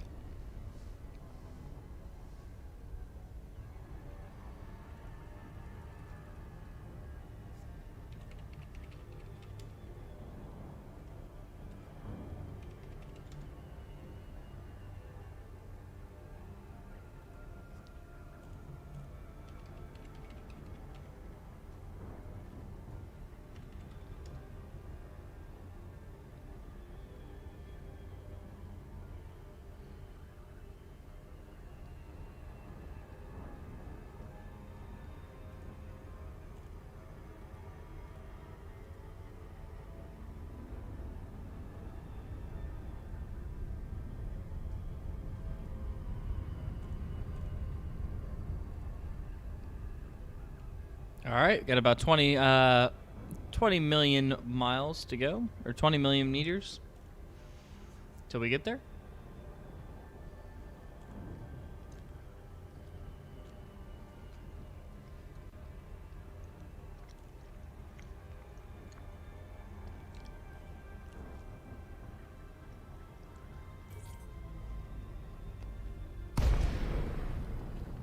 Oh, I like the green on that.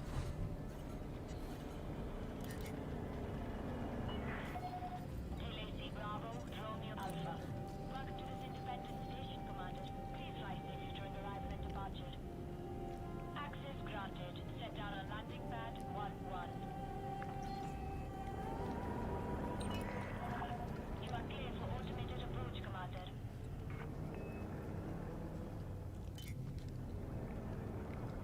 Oh, we could probably turn off all these lights and stuff now.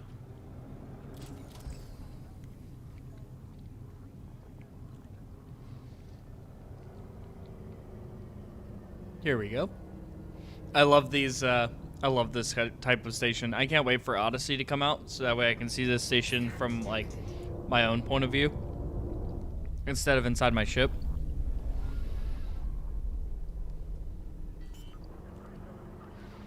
But I heard, and I don't know how true this is, but I heard that Frontier is planning on disabling VR when Odyssey comes out.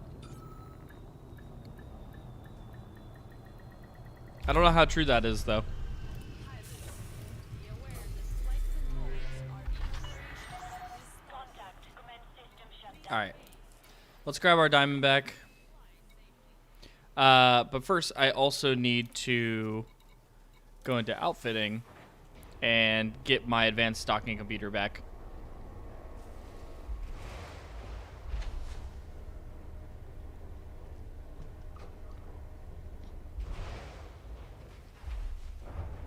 Yeah, that's going to be very important. I need that docking computer back.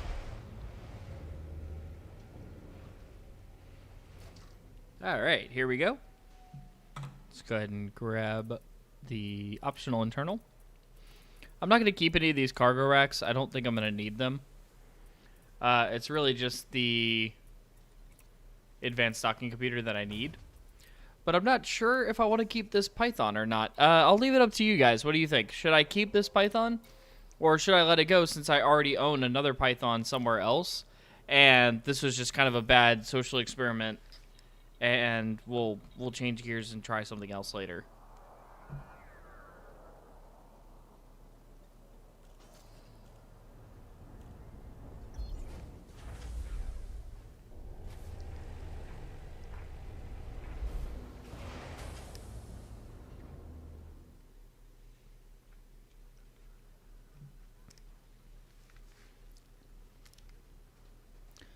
Python is pretty versatile. You could always turn it into something else and park it there. I was thinking the same thing, because that's basically what I did with the last Python. Because I have two. I do have two, so it may be overkill to have two. I'm not really sure, though, because I do have... Like, I'm in the Python now, but there's also another Python out here at Cios that's fully loaded with... oh, gosh, what is it? With passenger compartments, right? So I was using it to kind of do a passenger thing, but also I have a beluga liner now that's also doing a passenger thing. I just don't really know. You know what I mean? Plus now I have this one that's fully loaded with cargo. But again, it's better at moving cargo than the Type 7. But I don't think I should also sell the Type 7. Or not Type 7, sorry. The Type 6. Because it would really only be like a mil 2. And if we're being honest, I plan on probably condensing my entire fleet down to next to nothing as soon as I get the fleet carrier.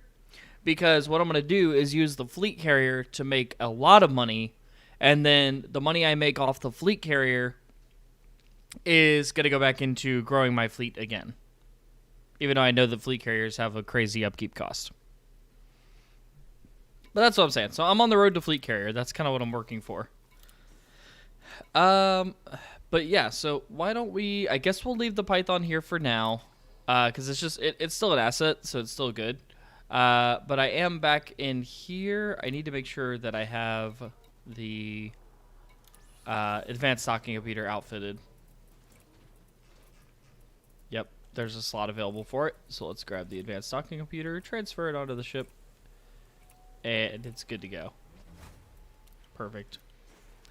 All right, and I think we can head out of here and try to go back and get our oops, not Starport Services. Try to go back and get the Type 9 and continue on. And again, if none of this pans out, we'll go do passenger runs for the rest of the stream. But I'm thinking something should pan out, you know? There should be some way to make some money. Ship released. Departure authorized. Okay. Let's see what that star was that the Type 9 is at.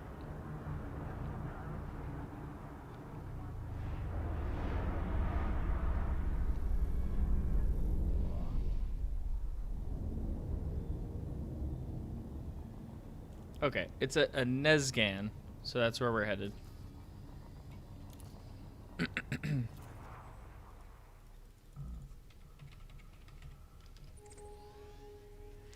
This is why we grab the Diamondback, because it's a long way away.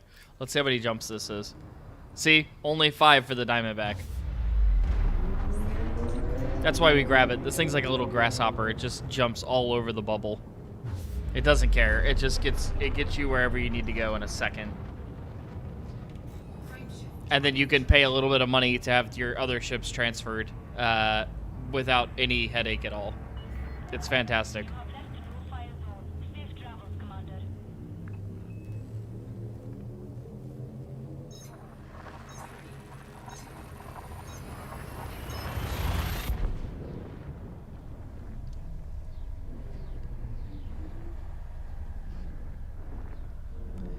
Alright, let's go get the Type 9. While we're flying, I'm going to be looking up ways for the Type 9 to make a little bit of coin.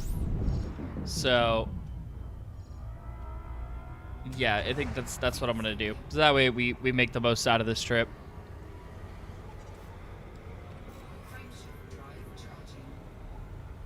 Alright.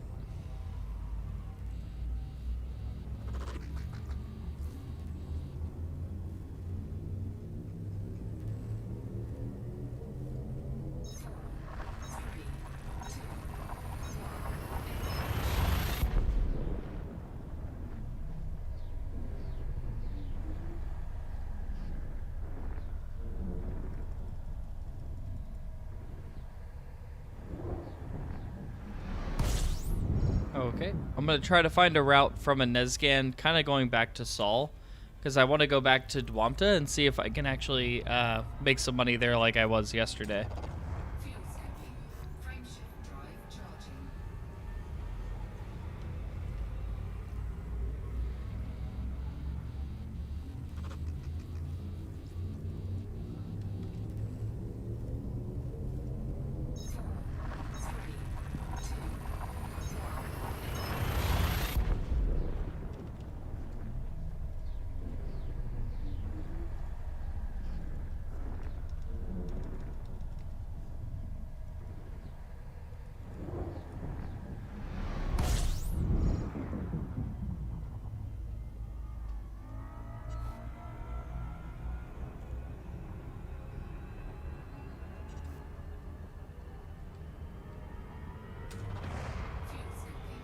Okay, there's our next jump. So let's go ahead and set this up.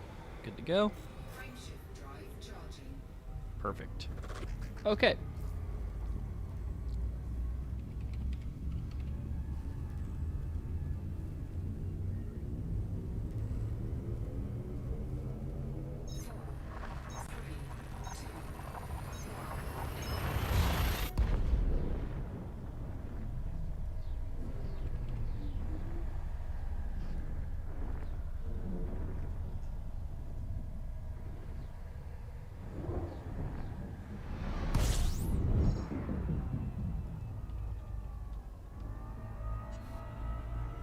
Okay, looks like we're coming up here on our last jump.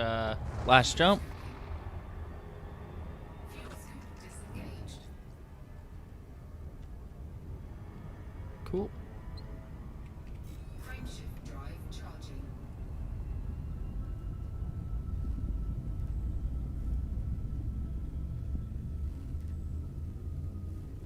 and I didn't really find anything coming back from a Nesgan. So we may be flying back empty a little bit.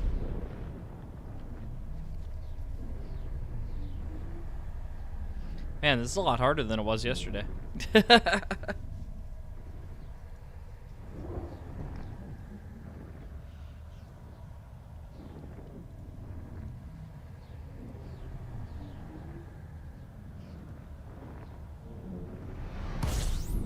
Okay. And now we're going to head to Arbor Orbital. And there it is. Cool. Start heading that way. There we go. Cool. Okay. So as soon as we pick up the Type 9, let's see what we can do. To start trying to work towards something.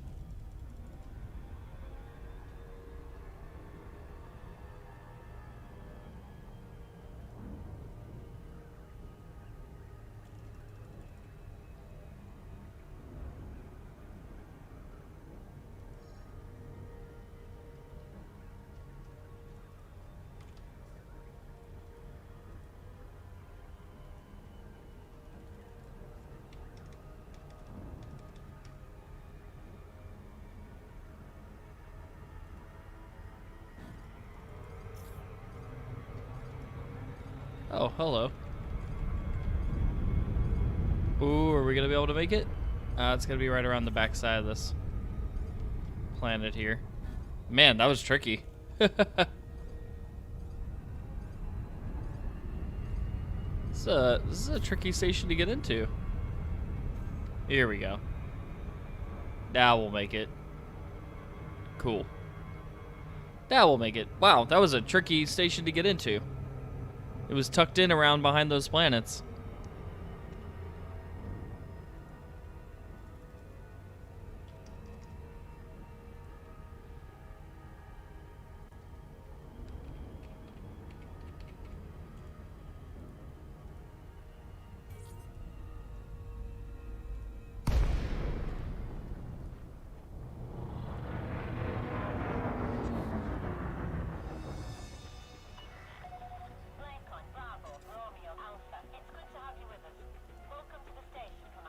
All right, thank you. Let's head on in here. Oh, come on, let us land. There we go. Nice. I wonder if a Nesgan has any silver. I know pretty much the entire galaxy is like begging for silver right now for some reason.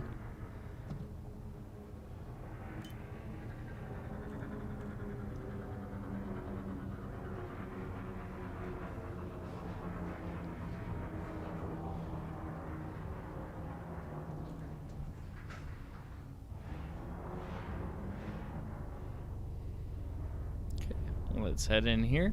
We'll pick up our transport. Or I should say the Type 9. Yeah, we're gonna head in here and pick up our Type 9. I don't really like these stations that have like the giant jutting out things, because a lot of times the auto dock will run directly into it.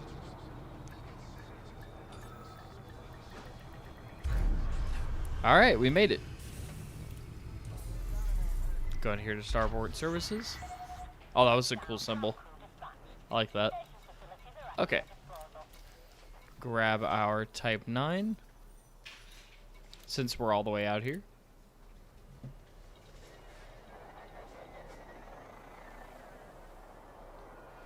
And again, if they have any silver at all, I'd be willing to buy it. Let's see. How much silver do they have? Ooh, they do have silver. Okay. Well, hey, that's not terrible. Let's do it.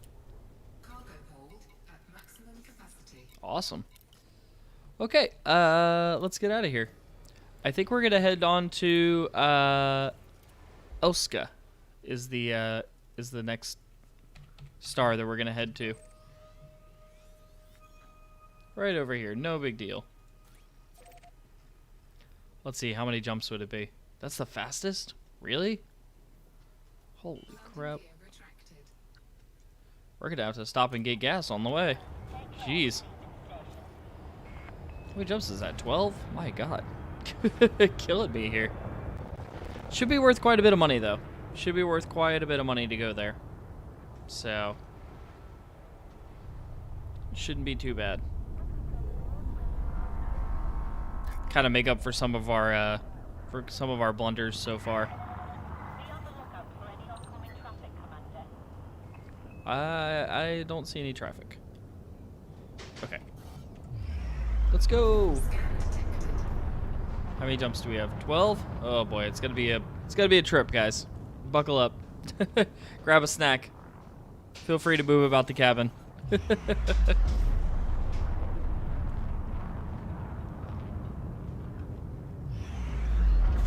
There we go. Nice. Yeah, this should be worth quite a bit of money, though. This should be worth quite a bit of money.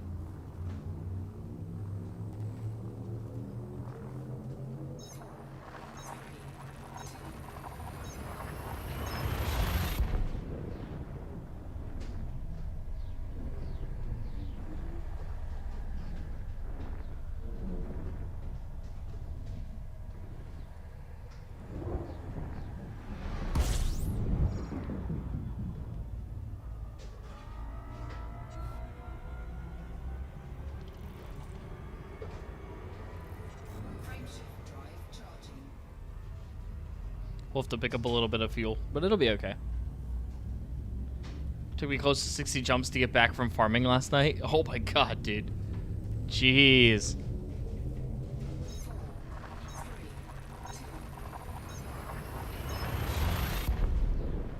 Yeah, sometimes it'd be like that, though. Sometimes you'll get a destination that you have to head to, and you're like, I really don't want to make that trip. But at the same time, if it's all you got, that's it. That's the best you can do.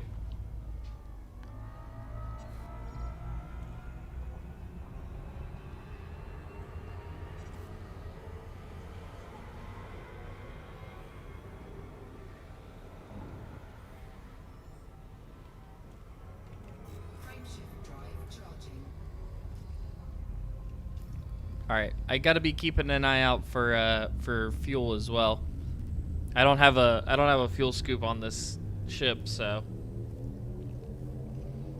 mainly because I don't usually use this ship for long travel. I usually use it for quick little hops. So the idea is that you use your Diamondback Explorer that can hop, 40 light years in one jump or something like that. And you use that to get to the location, and then you call the Type 9 to the location. But obviously I don't want to do that during the stream, because then you're just standing around waiting for the Type 9 to show up. But the way that it would work is you could even go play a different game, or you could watch YouTube videos or Netflix or whatever while the Type 9 is showing up. And then when it gets there, you can start doing these crazy hop routes that just, like, yeah, it took you an hour to wait for it to get there, but you could just, every single hour turn over 100 to 200 mil. So it's worth it in the end.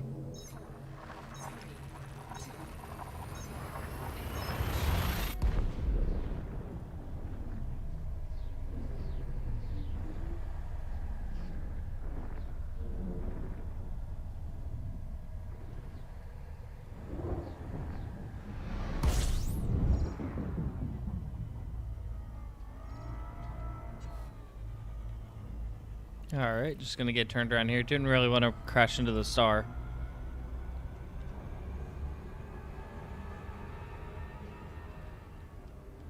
There we go. Frameshift drive charging.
Frameshift drive charging.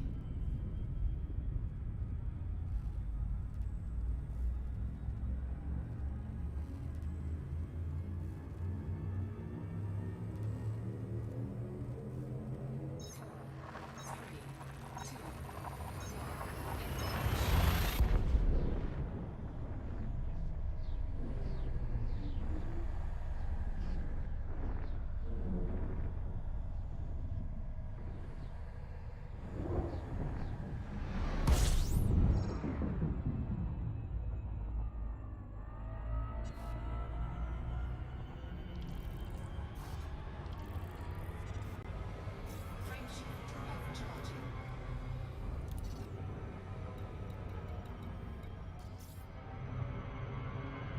Frameshift drive charging.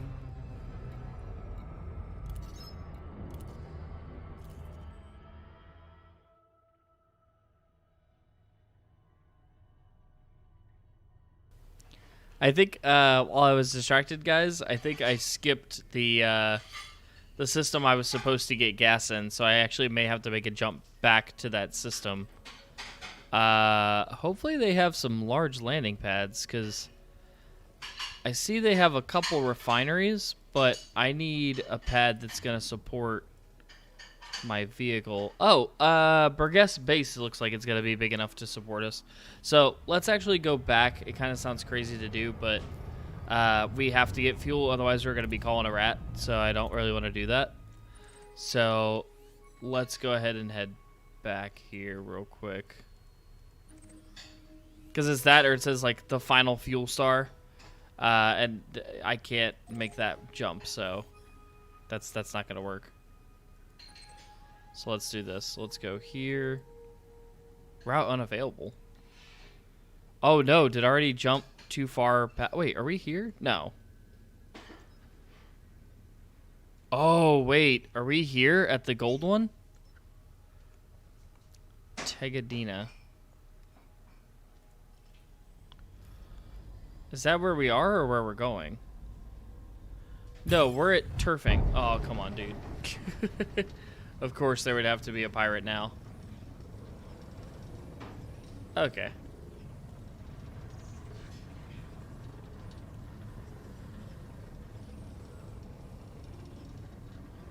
Yeah, I feel like an idiot. I wasn't paying attention, and I probably should have stopped off at that last star, because there was a base there that we could have got fuel at.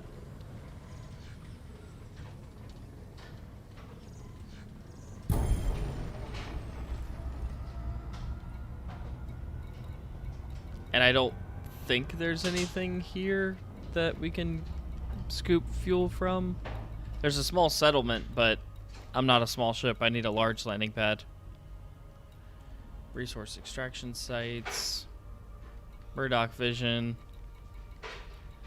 All this is unexplored. I might actually just look here in the system map and see if there's anything here. Oh, so this is... Okay, wait. Oh, so I'm already in this system. Oh, wait a minute. Wait a minute, wait a minute, wait a minute. Oh, no, I'm not in this system. Wait, what? Hold on. System, turfing system. Okay. So I'm in turfing. Is this turfing? Oh, it is turfing. Okay, so we are here. So I do need to go to this planet at this base, and I'll be able to pick up some fuel. Hey, that worked out for the best. Look at that. Nice. We'll just make a quick little turn here, go down to that planet, pick up some fuel. It'll be easy. That's great. I love when a plan comes together. Nice and simple. And it's on the way there.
Alright, here we go down to the station, or down to the planet's surface.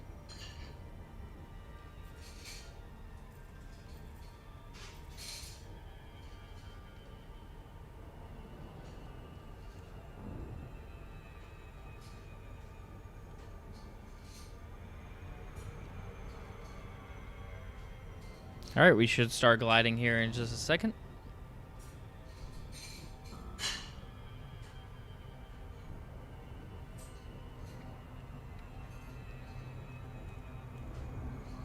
Hey, what's up, Austin? Yes, extend wings for gliding.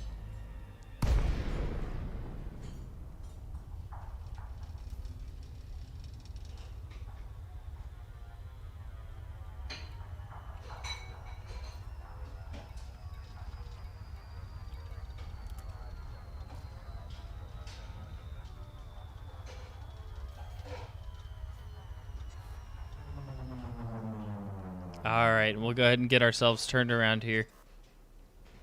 Austin, have you ever played this game before?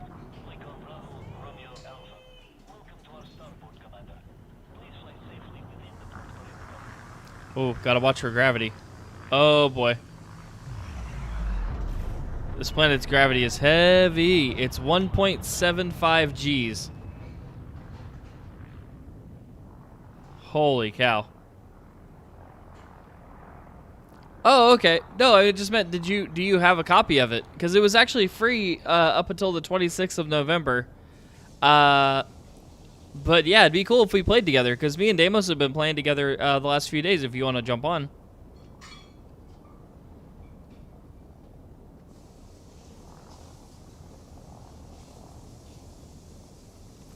Alright, let's go ahead and request docking here.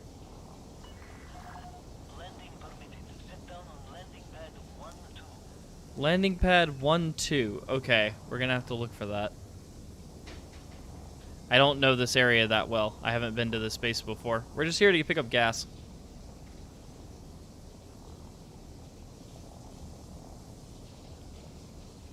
Didn't get it. Gotcha. Well, I mean, also, if you wanted to wait, there's an update coming out in the future where you could just get the game with the update for, I believe, $60. And you'll be able to walk around on planets and space stations and stuff. Ah, there's our landing pad, number 1-2. Alright, let's go ahead and ease on in here. I believe we're actually going to have to come in from this way. So let me go downwind here. Does this planet even have any wind? Alright, and we can't turn sideways too terribly much. Uh-oh, pad loitering. Okay, I'm sorry. Uh-oh. No, it's so heavy. Ugh. Boosters. Ugh, gosh. Yeah, if you turn sideways completely, there's no boosters on the sides that'll keep it that'll keep your ship steady. Oh, there we go. Had to unstick ourselves. Here we go. Landing gear down. God, this thing is huge.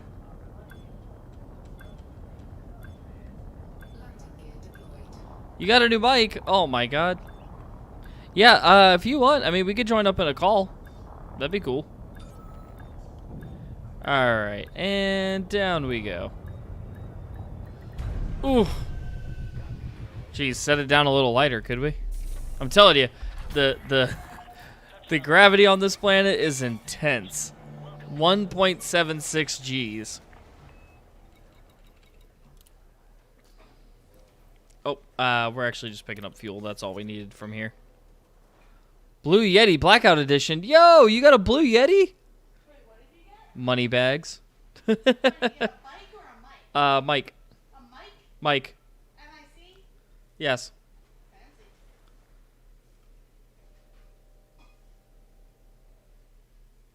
Yeah, let's see here. Let's do this. I gotta hear this I gotta hear this sound.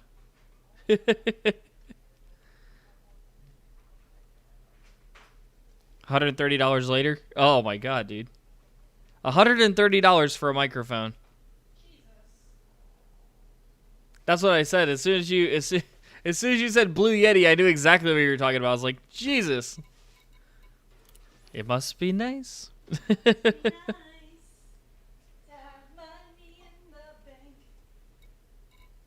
Oh man, I got 2.3. Hey. Whoa, hey, hold on. Wait. Can you hear me? Ah, yeah, but everybody can hear you. Jeez, calm down. You're coming in excessively. Hold on. Wait. Let's just come down here. Okay, say something. Hello? Oh. Can you hear me? Yeah, but you can't hear me, so hold on 1 second. Okay, there we go. That should have fixed it. Hello there. Oh, hey. Hi. How was Good. Let me go ahead and adjust your volume here real quick. Okay. That way you're not coming in too crazy intense. So, yeah. Go ahead and say something. Hey. Hello. That's much better. Yeah, I can turn my my gain down too. No worries. Yeah. So I got it all fixed. So you came in screaming, and I was like, oh God, and everybody on the stream, yeah. The gain was on 11. Oh, got it. And yeah, everybody on the stream, I apologize for any headphone users out there. Right. But yeah, dude, check it out. I got 2.3 mil, and well, it may be slightly delayed for you to see it, but I got 2.3 mil in cartographics just from exploring the universe. Nice. Dang, not bad. Cash that in. That'll pay Right. for today's fuel. Yeah. Yeah, have you seen this thing, by the way? Oh, I got another page. Oh my God. Sell it all. Give me all your monies. There we go. Yeah, I don't know if you've seen this ship or not, but my dude, it's huge. Let me show you. Okay, so this is my ship. We're on the planet, right? So basically, here it is in all of its glory. Now I like to play a little game. Okay. Okay. The name of the game is Find the Pilot. Oh boy. Okay. Because I love showing just how huge this ship is. Because the pad makes it look small because it's a large landing pad, right? Mm-hmm. But in all actuality, this is the biggest cargo freighter in the game. Nothing is bigger than this. Okay. Okay? So watch. I'm going to zoom it. It's going to be kind of delayed, but I'll show you where the pilot actually is, right? He's not as small, or he's not as big as you would think by looking at this window. Okay? Watch.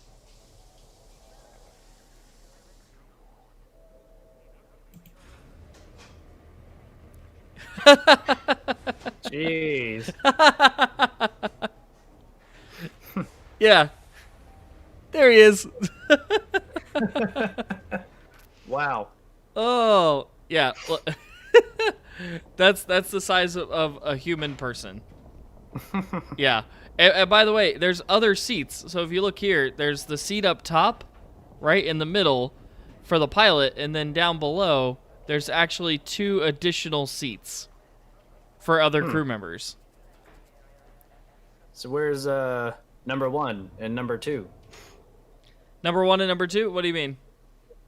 It's Star Trek. Oh, gotcha. But yeah, dude, this thing is sick, and I just have to refuel it because that's why we're here. We're at this base because I jumped one too far and didn't have enough fuel to make it.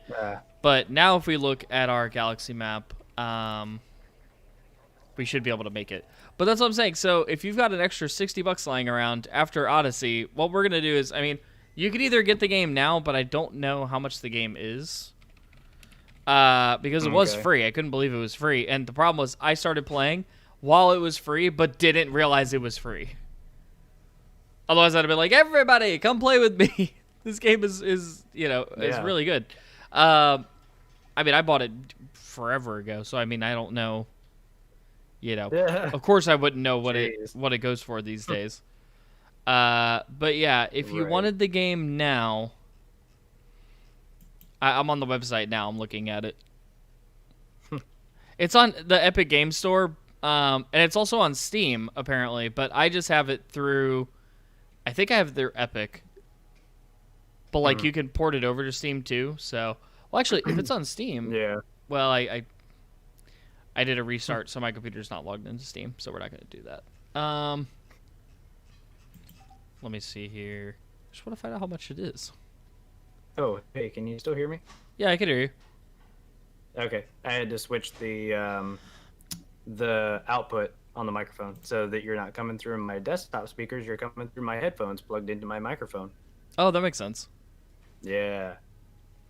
Let's see. I like Odyssey. how that's- Odyssey, I know is going to Sounds be a lot. 60.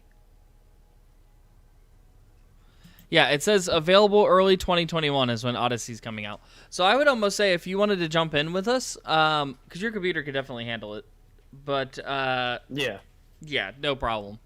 And you also have a VR headset, but I don't think it'll work. I don't know. You might be able to find like a really old version because that headset does work with this game. You would just have to find a really old SDK software program to attach it to. But in reality, yes, we both could play in VR playing this game. Really cool stuff. So I want to see. Yeah. Let me see. Also, I figured out that I can make ASMR videos with this microphone. Oh, really? Yeah. Let me turn it to really close to it. How Yeah. much it actually like is weird. Okay.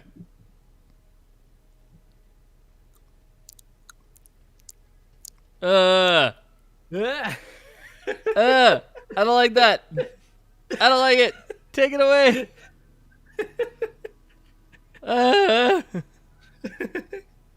Ew.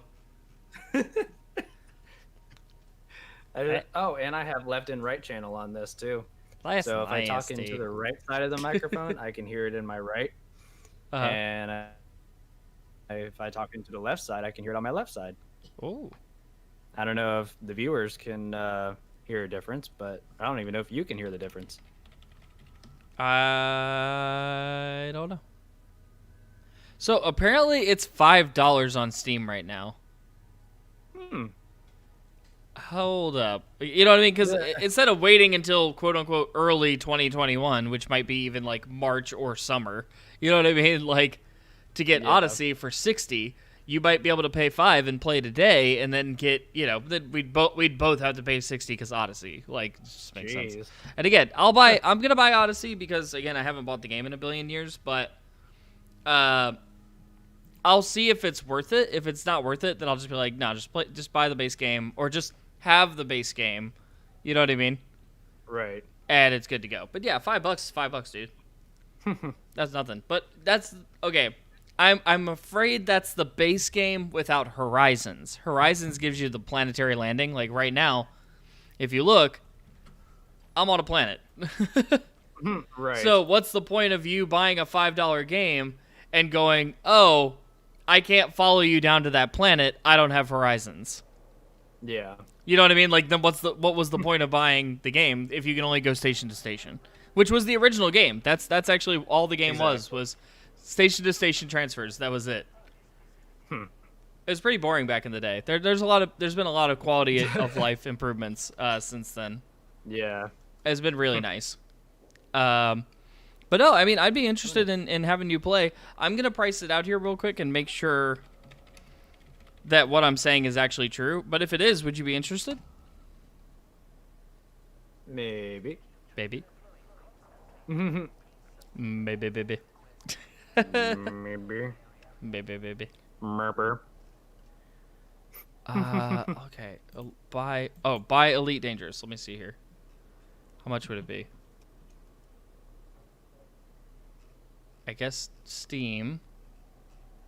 This is so weird. Their website is terrible to navigate. You know what? By the time I figure this out, I might as well have just logged into Steam. Right. Exactly. Forget it. I'll just log into Steam. Make my life easier. I just want to make sure that it has Horizons included. I don't want you to pay $5 for the base game from, 10 years ago or whatever. Like if Right. if Horizons is an extra $20, that's still kind of worth it. But if it's more than that, like just buy Odyssey, because Odyssey will have Elite and Horizons and Odyssey. Because you can't play Odyssey and walk around on planets if you don't already have planets. You might as well just pay Right. $60 and get Odyssey at that point, and then get Horizons for free. You know, but if it's all worth it, I mean, it's all worth it. So, but yes, I'm logging into my Steam account now. I should have already been logged in, but again, I had to restart the other day. I had a problem during stream one day. The stream completely like started locking up and just completely seizing, and I was like, oh geez. So I had to stop the stream, and had to restart the PC. Then I was able to keep going. Jeez. Yeah. But yeah, this is Spaceship wallpaper engine, also known as Elite Dangerous. Mm-hmm. Because you get views like this, where you're just like, well, that's my new wallpaper this week. Right. So, Jeez. all right, it should have logged me into Steam now. Let me double check here real quick.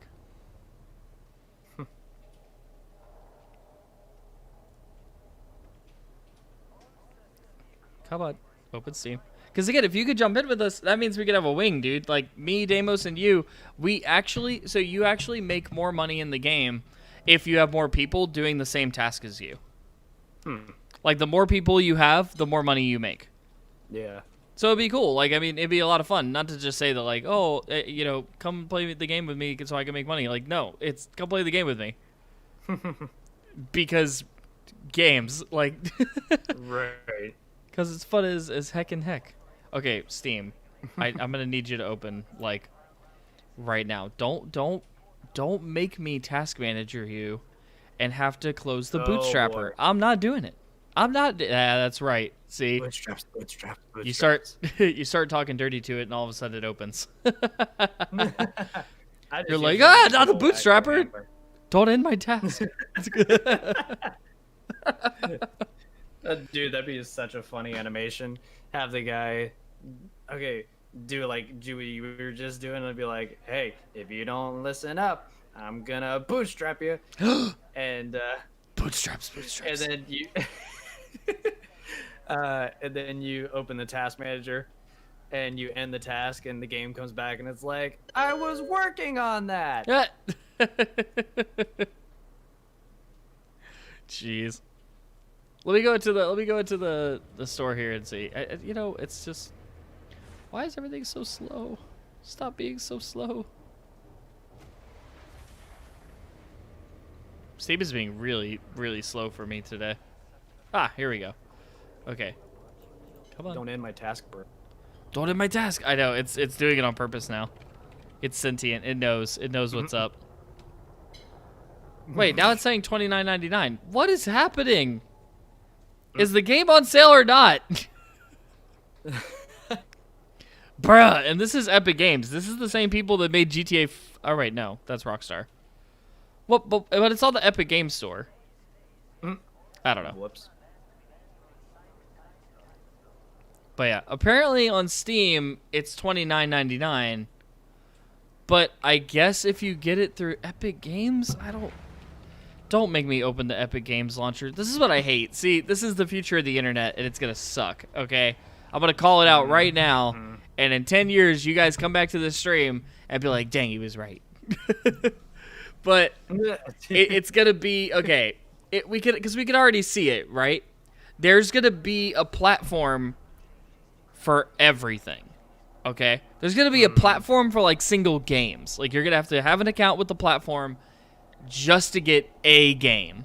Okay, because we already see it, right? We already have the Epic Games Store. We already have the Ubisoft Store, right? We already have Steam. And then when you go to, I don't know, who is it? You know what I'm talking about. Who's the ones that made or who's the ones that make Halo? Bungie. Bungie Soft. Yeah. I don't know. Ubisoft. Bungie Soft. This guy. What, you don't know about Ubisoft?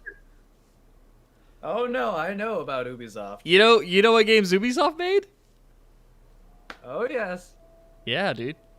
That's what I'm saying. Silent Hunter 5.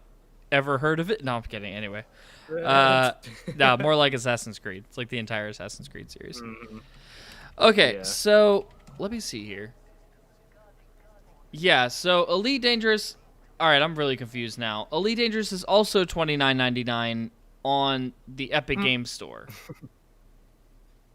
So why did it say $5, guys? I'm gonna need you to get it all together, all of it. Get it together. Make it happen. All of Well, it. heckin', okay, if Elite Dangerous is $30, just the is it just the base game or does Horizons come with it? Like, I need more information here. I don't know what you know what I mean? Like, why are you paying $30? Right. Tell me what I get. Okay. Cause yeah, I mean there's like okay, Elite Dangerous on Steam.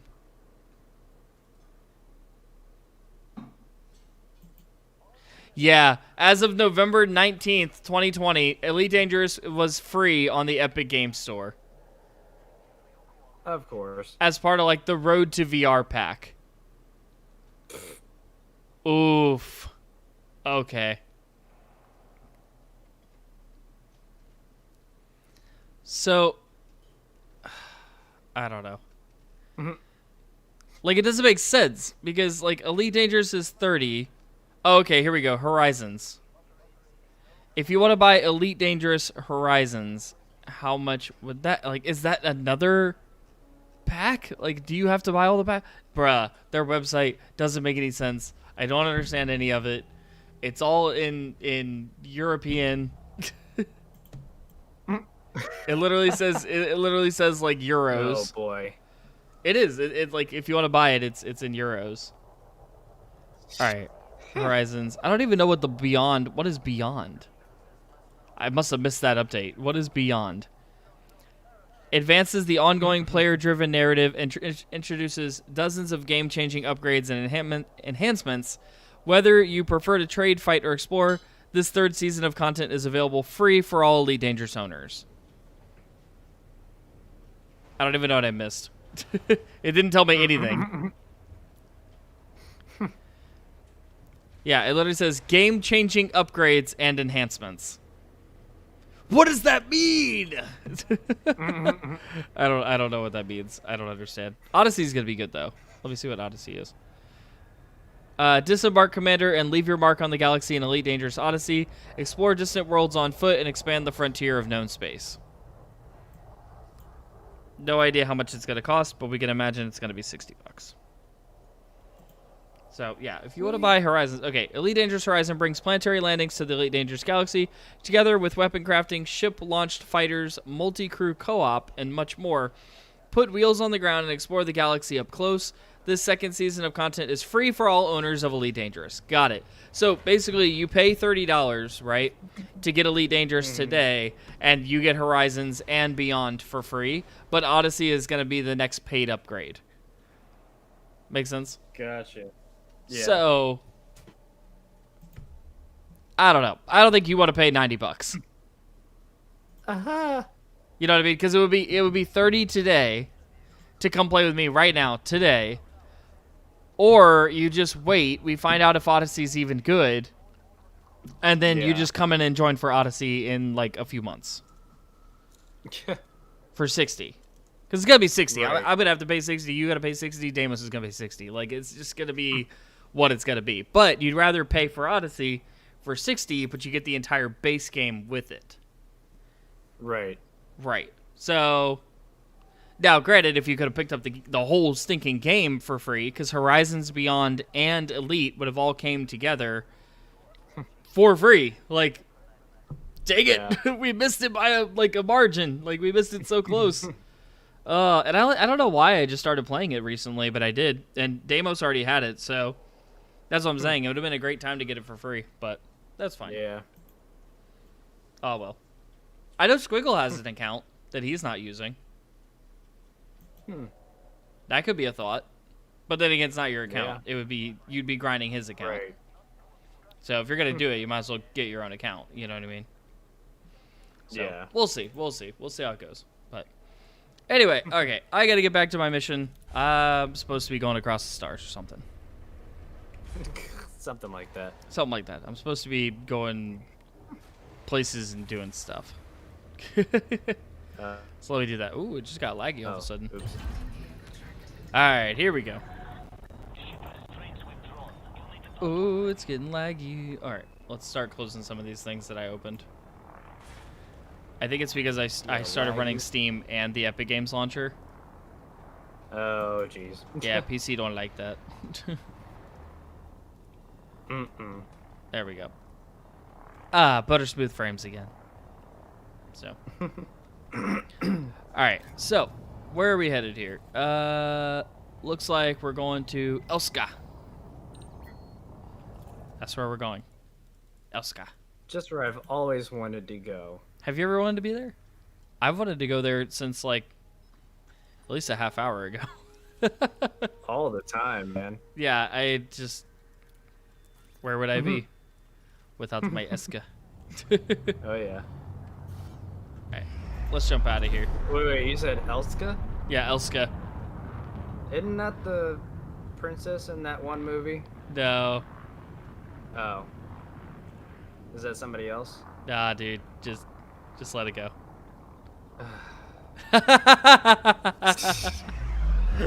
Jeez. User has left your channel. Ooh, there it is. Oh, man. We Dude, haven't said that in a while. I don't think you're ready for this, bro.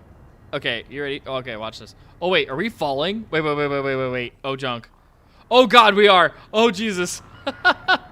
Oh, no. Boost. Woo!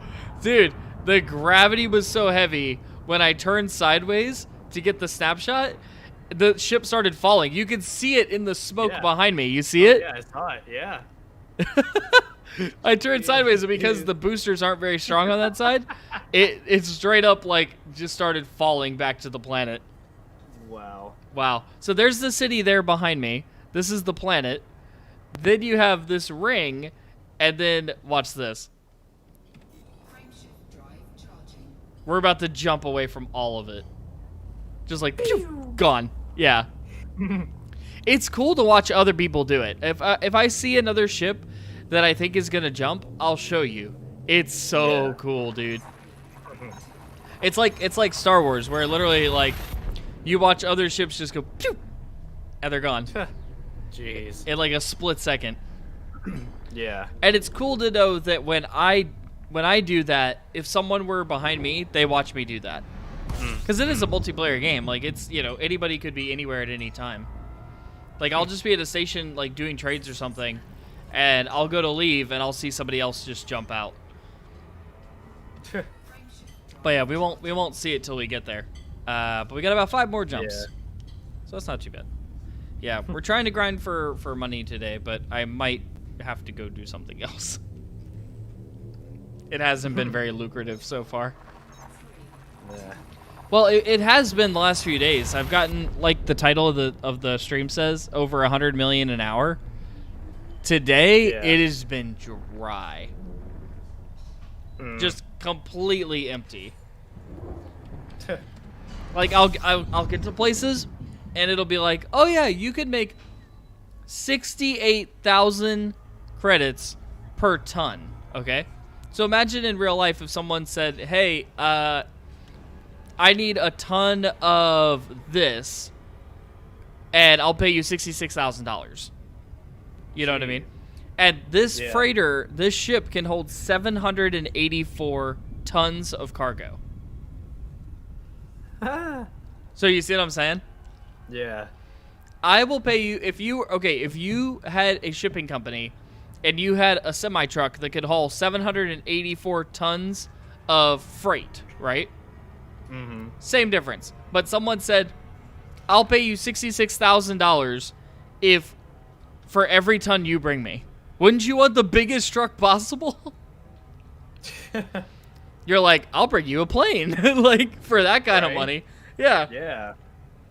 I'll just rent a 7.4 for the day. Like, and that's pretty much what we've been doing. Because I did the math on it. It should have been somewhere in the ballpark of like 50 million per trip. Yeah. In profit, by the way, that's all profit. That's not revenue, which is like the exchange of money, right? Yeah. That's just pure profit for going from one place to the other. So yeah, so that's kind of what we're after. That's the dream we're chasing here. So, I got one here that's 30,000 credits. So that's not bad. And I think that's what we're going for right now. Is the 30,000 credit one.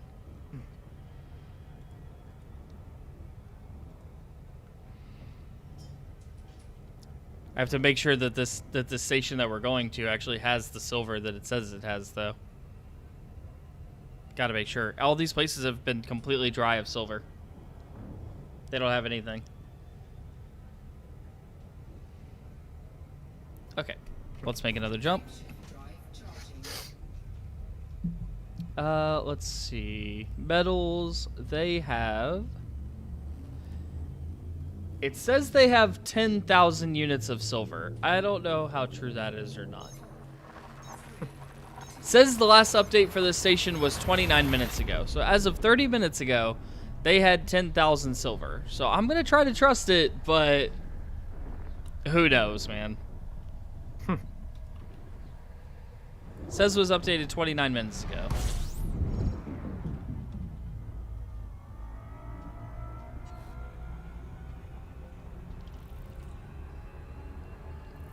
Because, yeah, instead of the 66,000 that we could make earlier, this is 30,000. So maybe we can make that money. I don't know.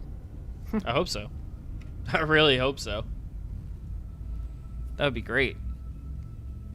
Yeah.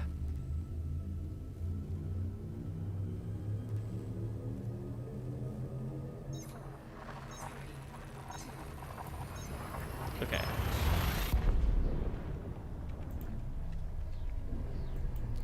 All right, we're going to Ross 354. Ross. Ross. That's it.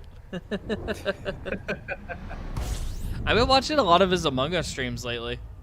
Oh yeah. Or I should say the chopped up bits of his stream that he puts on YouTube. Mm-hmm. Yeah. He is exactly as conniving as you would expect. Oh jeez. Yeah. Well, you know, from the twisted mind that made all of those Mario Maker courses, you have to know that Among Us is not going to be good for anybody else. You got to know that the imposter is going to win every time. Yeah. Oh my goodness.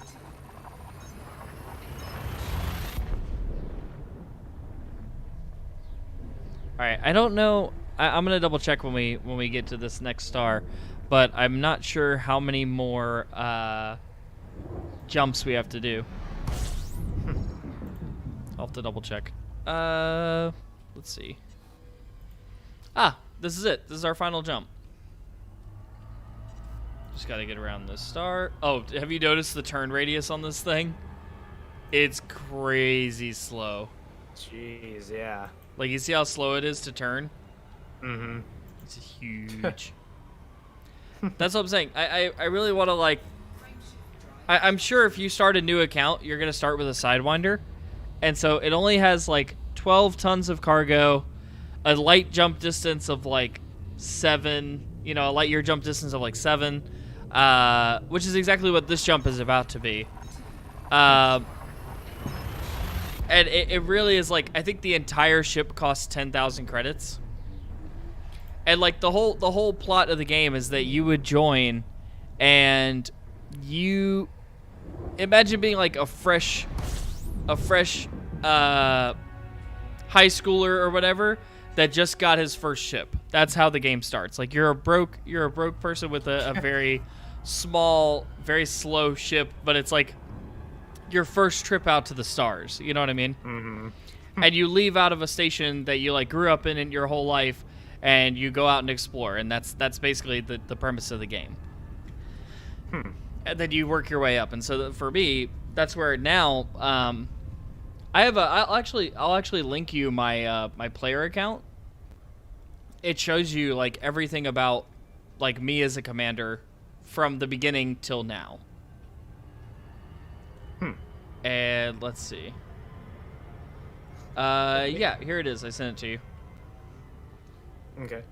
So yeah, if you click that, this is the biography and everything of my person. I haven't wrote a biography for my player yet. You can write your own story. It's exactly like remember I think it was Steph Zach that did it. Remember when they wrote our stories about our players on on GTA? Yeah. Same difference, basically. Jeez. Yeah. So that's essentially what you can do with this account. The game is whatever you want to make it. So if you're coming in it like, oh, I want like intense storyline and crazy stuff and whatever, no, it's basically you log in and do whatever you want to do. There's no goal, no, you know what I mean? No objective, just do whatever you want. Hey, give me 1 second. I'll be right back. Okay.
Scan detected.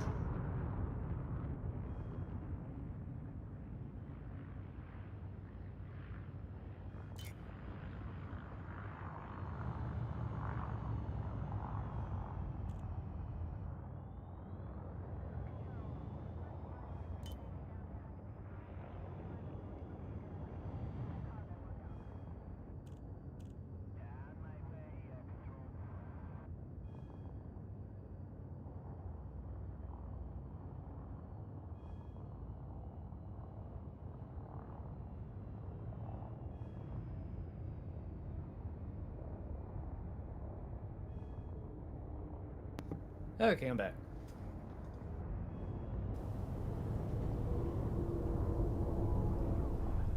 All right, we're coming in for docking. Hull integrity complete.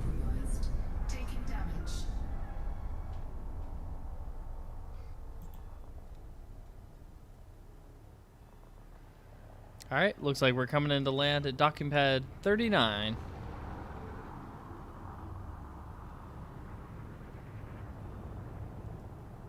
Landing gear deployed.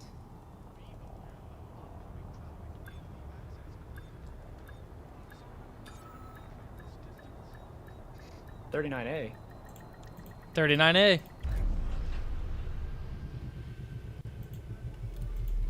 All right, so we'll go ahead and repair and refuel. And we're finally here. We should be able to pick up our goods now. So let's double check here and see how much it's going to cost us to do this, and specifically what goods we need to pick up. And then we'll head out and go transport. All right, so it looks like we're going to need agronomic treatment, I think is what we're going to need. These right here, to my knowledge. Oh, actually, it looks like, wait, what did I bring with me? Silver? I did bring silver. Whoa! Look at that! Yo, look at that, prof. Jeez. Look at that, prof. Woo! That's a lot of guap. Let's see the guap. All right, we made all the guap. Beautiful. 11 million. And we're not done. We're going to keep going. All right, so I need agronomic treatments going to Veblen City. Yes, you heard that right. The Veblen City. What? Yeah, dude. I don't want to brag, but Veblen City. Whoa. Wow, wow, wow.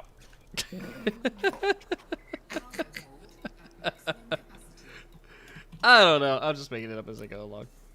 Something I think you would be very, very, very interested in, which is a dynamic that you won't find in even like ATS, because you liked ATS. This is space ATS, okay? But get this, there's another element that you would be super interested in. It's a group called the Fuel Rats, and what they do is if you're ever out stranded without fuel, they'll come and refuel you. But they actually have like dispatch, they have like rescue rats, you know what I mean? Yep. They have code reds, and they have like all this other kind of stuff where basically what happens is if you run out of fuel and you're just floating there idly, or you ran out of fuel so you can't make it to your next jump and you don't have a fuel scoop, then a fuel scoop is where you can pick up fuel off of stars, where if you pull in close to the star, it'll generate fuel for the craft. Now, for different reasons, like for instance, I don't have a fuel scoop, and I also don't even have shields on my ship because I want as much cargo as possible, right? So Yeah. I opt not to have those amenities in order to exchange for a little bit more profit. And that would be an issue for me, where if I ran out of fuel, someone would have to come give me fuel because I can't make it to where I need to go. Another bad thing is I have to be able to make it to where I'm going that has large landing pads. So there could even be stations within the same star system as me, right? I could actually have somewhere that I could potentially land. Wouldn't matter because I can't get on those pads. I'm too big. You know what I mean? It's just like a 737, a 747 is out of fuel, and yeah, they're passing over every grass strip farm all the way to from, LA to LaGuardia, but it doesn't matter because they can't land there. Right. So exactly the same problem. I have to have a large pad in order for me to land there. And so same difference occurs where I basically I would have to call them and they would come get me fuel. Now that's best case scenario. I run out of fuel, but it's not truly out. I still have like a sliver in there. But I can't make my jump, and therefore I can't refuel. I'm trapped. I'm stuck. I can drive around. I can float around inside the star system that I'm in. Shoot, I could even go explore a little bit if I want to. So I'm not out of fuel, like stranded on the side of the road. I just don't have enough fuel. It's kind of like this, right? You're at a quarter of a tank. You're on I-10, and you're out in the middle of the desert in Texas. You know what I Oh, mean? jeez. And you just passed that last fuel here marker, right? So even though you're at a quarter of a tank, you could still drive, but the problem is you needed half a tank to get to that next gas station. Mm-hmm. Do you see what I'm saying? So no matter what, you're still screwed. Like, you're still stuck. Right. Because even though you've got plenty of gas to run the AC, plenty of gas to keep you going, you know what I mean? You're fine. You ain't going to have that gas forever. And so that's where we get on to our next thing, right?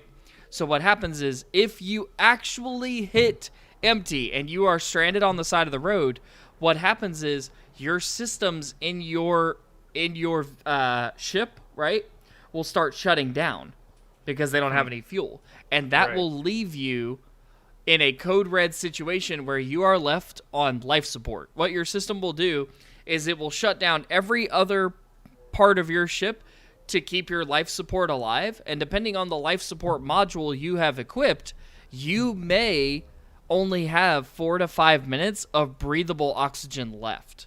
Jeez. And if you run out of oxygen, you can guess what happens.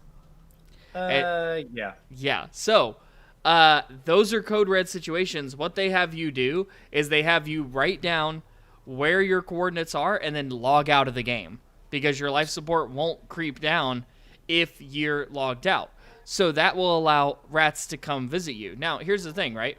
If it were me where I had the 3/4 tank or the quarter tank problem, they might send a rat and he'll come out and, hey, man, you messed up? It's like, yeah, I messed up.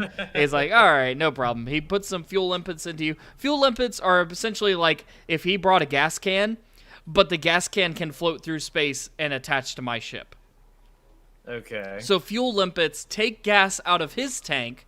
It's siphoning, right? It takes gas Right. from his tank, floats across. It almost looks like a little escape pod type thing. But it floats across full of fuel over from his ship to my ship. It's got a little booster on it, and it'll attach to my ship, and then I get fuel, right? And I siphon his fuel out. More than likely, he's got a fuel scoop, so he can go over to the nearest star and refuel and be good to go. But he's going to use half his fuel tank to fill me up. No big deal. I'm out of there. We all laugh about it later, right? But those code red situations, they'll send all hands on deck. They'll say, every rat in the system, go now. Check this out and go save the client. You know what I mean? So I think Yeah. you would be interested in that. I think you would take a huge interest in that because it kind of combines American Truck Simulator with EMS. You know, or police or fire or whatever.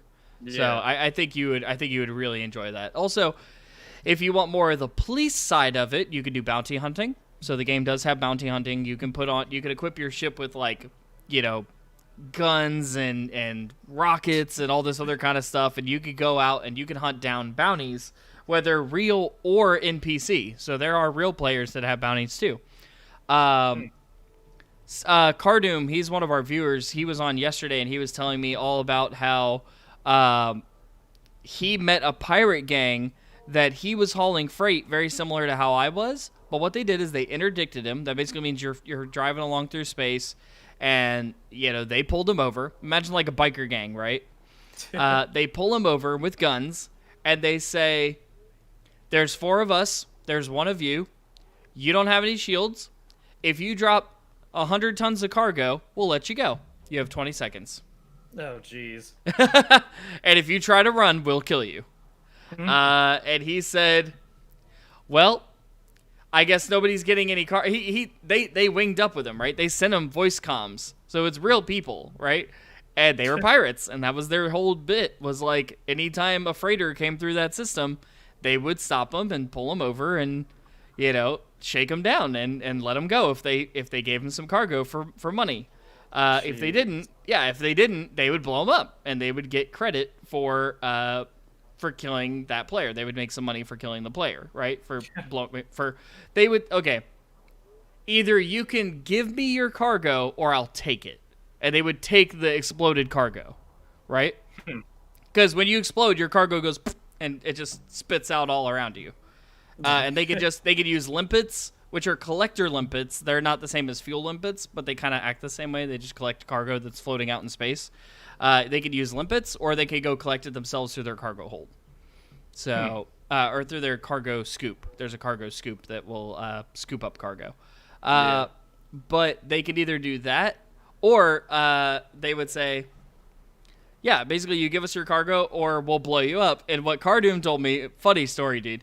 He says, yeah, I was interdicted by these pirates and they said the old spiel. They had a whole macro set up ready to tell me, like, if I didn't give them what they wanted, they were going to kill me. And I said, well, I guess you'll just have to kill me. And then rather than leaving, he hit the self-destruct button so nobody gets the cargo. Because if you self-destruct, the cargo doesn't drop. You have to be killed. Nice. So he kept him talking long enough for him to hit the self-destruct button, and he goes, anyways, guys, this has been a pleasure. I'll see you later. And he exploded. And here's the best part. You ready for this? Rather than giving them the cargo, what happens is you just, you could choose not to have your ship insured, but me and him both have our ships insured, because, I mean, when I have this kind of money, dang it, you better have insurance. Are you an idiot? Like, this ship is, okay, this ship I'm flying right now is 80 million credits. Ooh. 80, probably 88 if I had to guess, if I had to go crazy with it. Actually, that thing I sent you, that link I sent you, will actually tell you. It says it on there. Let's see here. Type 9 Heavy, 93 million credits. Jeez. It says it right here. It's on that link I sent you in Discord. Type 9 Heavy is what I'm flying. It's 93 million credits in value. It's almost 100 million credits. So that's what I'm saying. You think I don't have any shields. Somebody wants to interdict me and shoot me, I'm dead.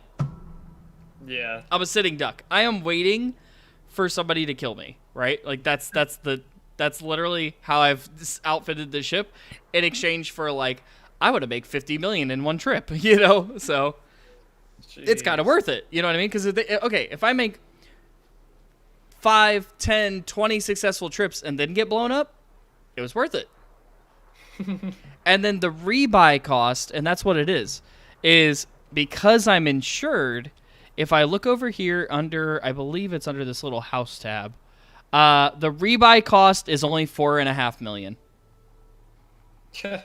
Now that sounds like a lot, and it is. Don't let me understate this, because again, like I said, when you start the game, you're gonna start out in a $10,000 Sidewinder. So trust me, like 4.6 million is nothing to shake a stick at. But again, if I'm making millions every trip, what do I care to spend 4.6 on the off chance I get killed? Right. You know, yes, pirates exist. Yes, it's a problem, but at the same time, yeah. So I'd rather have the extra cargo space because it's extra money. So Right. Yeah, but dude, I'm telling you, there's a lot of facets of this game. There's government. There's like a whole like government system, and there's like an imperial system, and like there's so many different factions that you can attach to. I'm federal because that's where the money is. So of course I'm gonna, you know what I mean? There's these other broke systems that are like, rebellion, screw the Federation, they're screwing over pilots, and I'm over here just like, really? Because my $100 million ship says that I'm not getting screwed over. Right. You know what I mean? So yeah, I mean, but you identify with different factions. It's super cool, man. But anyway, I've rambled on enough. Let's get out of here. We need to get back on the road, because just like with space trucking, if your gear ain't up, you know what they say. Yep. If your gear ain't up, Down. yep. If your gear ain't up, you're not making money. And that's what we're gonna do. So we bought our agronomic treatments. Let's get out of here. All right, let's launch. Walking. I'm walking. All right, let's get out of here. If you went to New York, you would be like the worst New Yorker Who, me? ever. Oh yeah. Yeah. Hey. Walkie. You would be the guy that would be walking down the street. Some guy 50 feet away and you would say, "Hey, I- I'm walking here." Hey. Exactly. I'm walking. And everybody would just look at you like, right? Hey, Hey, you. I'm walking here. It's just a guy minding his own business, walking down the street. Nowhere near me. Not even close. Paying attention, probably talking on his phone or something. Hey! Walking in. Nobody. Absolutely nobody. Really nobody. Brandon, the last- in New York. Yeah, the last person you would ever expect. Not even a single soul. Walking to you.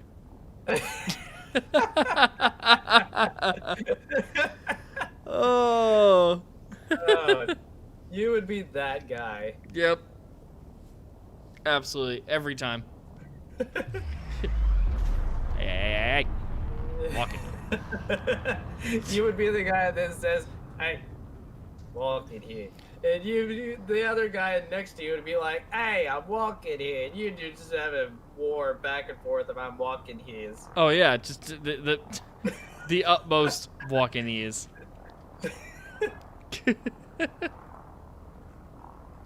Hey you, witness me, walking here.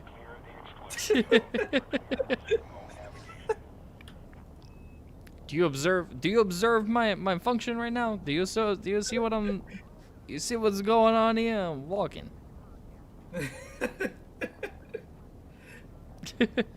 Witness my walking. movements. I'm walking here. Oh, now we're just doing a Christopher Walken impression. I tell you, these guys. Yeah. Now you'll see. That's it. I'm walking here. I'm Christopher Walken here.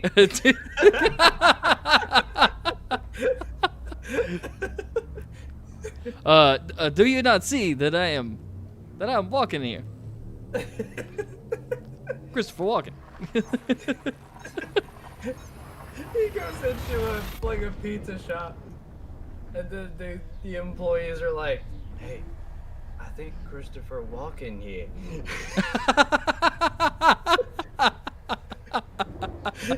He comes in his room, he's like, "Hey, I'm walking here." See, we knew he was gonna say that. See, because he just walked in here.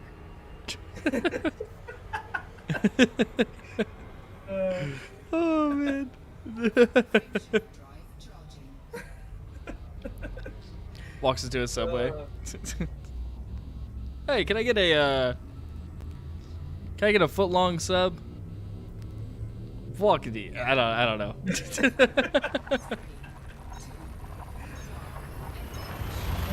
Oh my gosh. Good.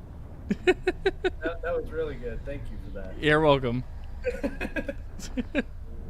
I want to hear an argument between like Obama and Christopher Walken.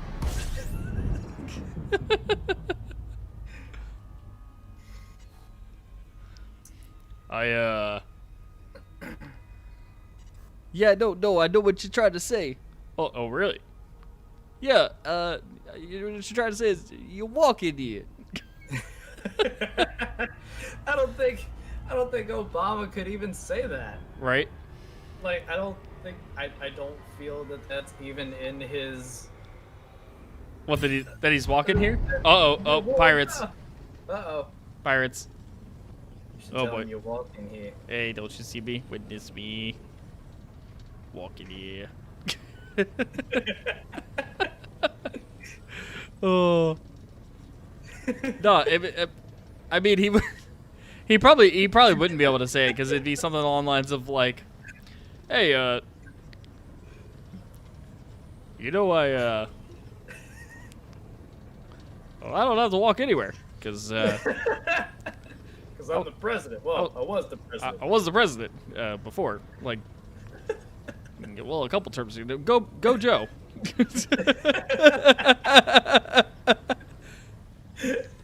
You really showed him.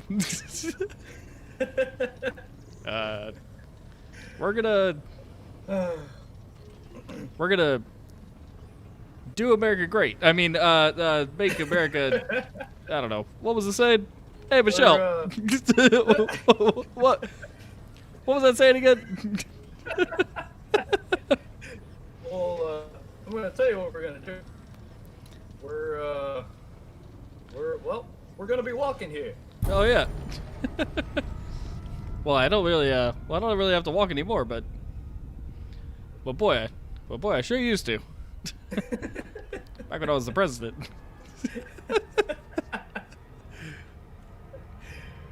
A man can walk.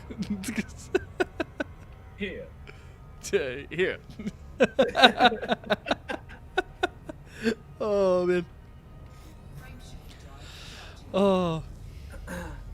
It's like those games that have like the dialogue or the dialogue that stops like midway through the sentence in the character's chat bubble.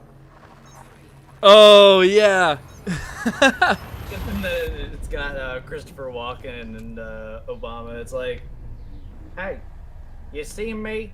I'm walking here. Yeah, that's it. Actually, that kind of sounded a little bit like Guilford Gottfried. Don't get me started. Oh, do it.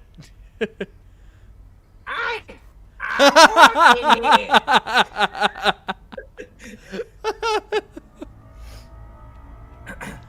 You wanna know what I? Oh, I can't even. I do it. can't. My I voice can't. Yeah. kills me. Like, How can anyone find a lamp? I can't do it either. oh yeah. Yeah. I absolutely love that video of him reading 50 Shades. Oh my god. First time I saw that, but I was one dying laughing, One dying laughing. and two, I was just slack jaw Oh yeah. watching him read the entire thing. And that's when.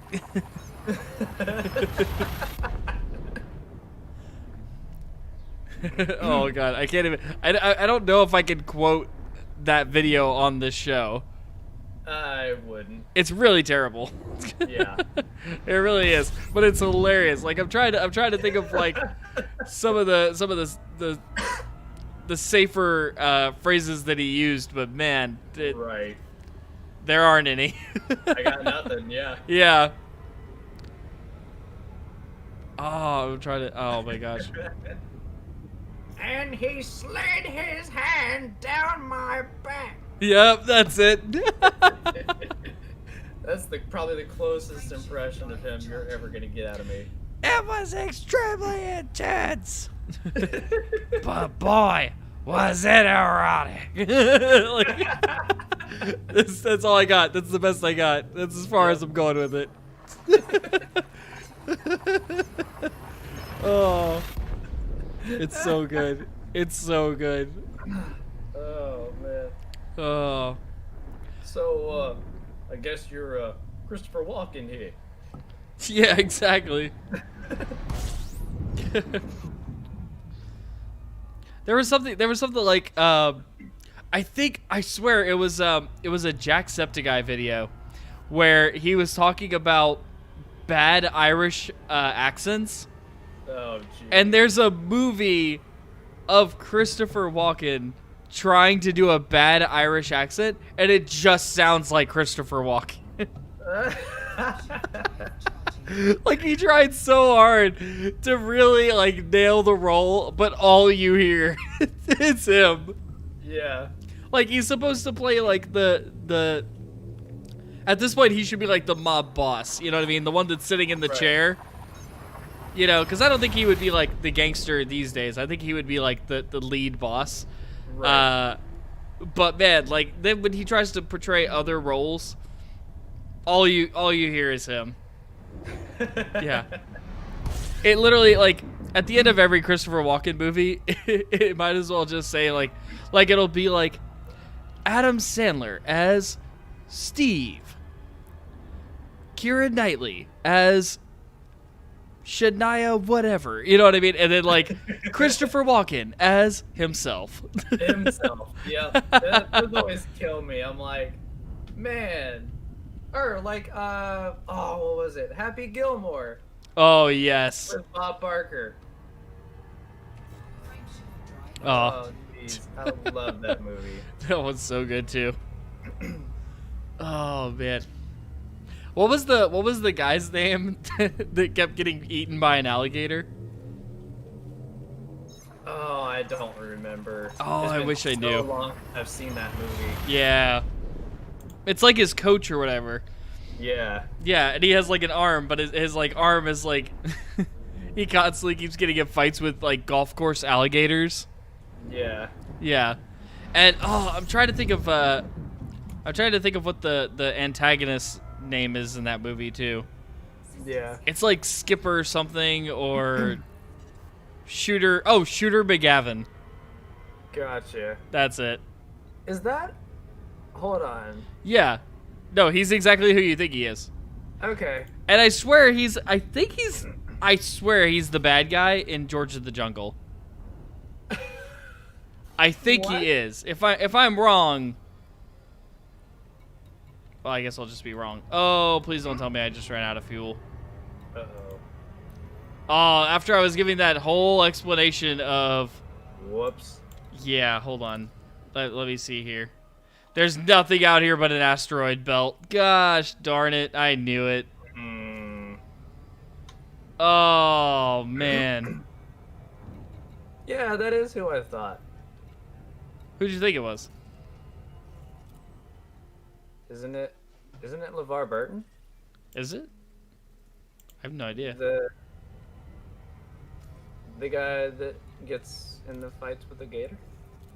Oh, yeah. I think it is. I think Yeah, you're right. okay. Yeah. Yeah, that- I'm like, yeah, that's who I think it is, too. Gotcha. Well, sometimes they can, look different than they really are. Yeah, no, exactly. If there's no other pictures than who they are in the movie, then I'm like, who's that? Yeah, exactly. Oh, man, I got bad news. Uh-oh. I think I did run out of fuel. Jeez. And again, it's not the fact that, like, it's because I got distracted and I wasn't counting my jumps. You know what I mean? Yeah. But yeah. See, it says low fuel on all these other jumps, and then if you check the systems that I can jump to, there's nothing there. Uh-oh. Yeah. I'm not gonna self-destruct or anything. What I may just do is wait for. Well, this says mining. Oh, but these are asteroid clusters. Yeah, there's like nothing out here. So. Yeah, I could have somebody bring me limpets, or I could just blow it up. I think. What do I have on me? Agronomic treatments. I don't know. I got 95% ship insurance. It would only cost me like $4 million to like buy it back. But I messed up. I forgot to check my jumps and see like where stations were at because we were talking. But Yeah. it's either that or I just call the stream and then wait for like Deimos or somebody to come bring me limpets. I don't really want to call the fuel rats because like it doesn't. Yeah. Yeah. I don't want to have to do that. Not for something this stupid. Nah. Not for this stupid. Like I'd almost rather just blow up rather than, call them and bother them to come help me out. So. Yeah, I don't know. But yeah, I messed up. I should have been counting my jumps and I wasn't counting my jumps. Because I know I don't have fuel on here, or I don't have a fuel scoop on here, so there's no way to get more fuel. And the problem is there's no way to get to another station to get another one of my ships. Yeah, it does. The game is kind of relentless in that way. It really will just like completely screw you over if you allow yourself to have that happen. You know what I mean? Jeez. And the other bad news is too. Like, let me double check. Actually, there might be. Nope, there's not. I was gonna say there could be some fleet carriers. They're the big like aircraft carriers. I could land on one of them and get fuel too, but I don't think there's any fleet carriers in these systems. Let me see.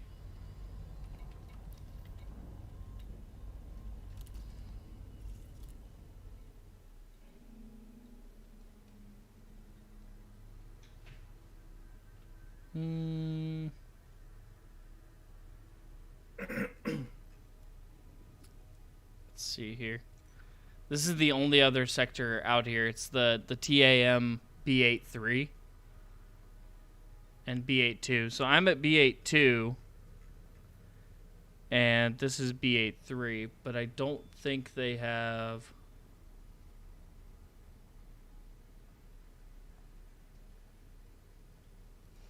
I wonder if there's a way to tell. I think the website I was using would have it.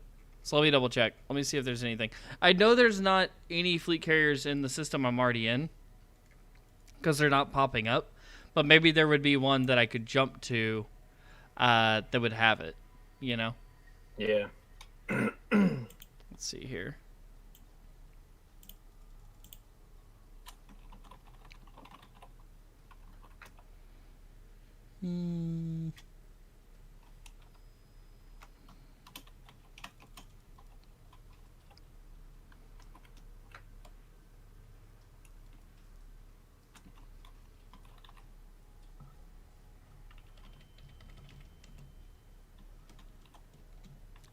Let me see.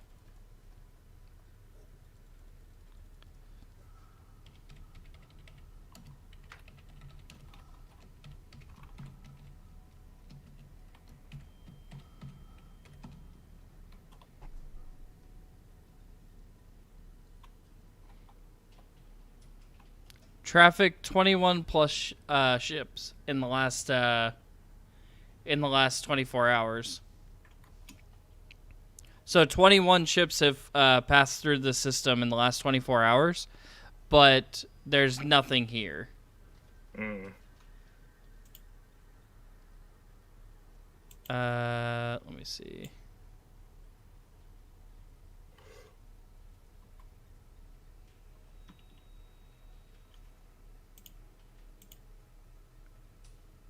Yeah, there's really nothing out here. I messed up again, which is literally like, that's all I've been doing this stream. I haven't really been making any money at all, even though the title is making 100 million an hour. I am able to do that when I'm like focused and off stream, but since I've been trying to do a show, I haven't been making any money at all, which kind of sucks. Yeah. So I'm thinking about just calling the stream, and I'll probably have to either call a fuel rat, swallow my pride and call a fuel rat, or just self-destruct and pay the 4 mil. Not including lost cargo, because I do have a full inventory of cargo. And then just start at a new station and go again. You know what I mean? Yeah. So, I'm not really sure what I want to do yet. So, I don't know. Is anybody out there even watching the stream? I'll kind of do a call out, see if anybody's here. If not, I'll go ahead and call the stream. I was gonna say nobody's really chimed in. Yeah, it's been a while, so that's what I was wondering. Gotcha. Hello, anybody out there? Do you exist? Are you alive? Help. Message me in the chat if you're alive. Help. If not, I'll I don't know. I don't know. I wonder if I could call the fuel rats, and maybe they could just, you know what I mean? Then I don't have to blow up. Then I can get to where I'm going, and then I can actually focus back on the game again. Yeah. Let me see.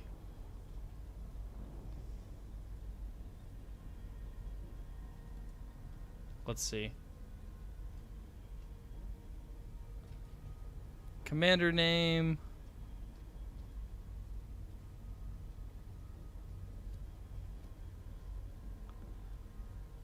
Yeah, I guess I can try to give him a call.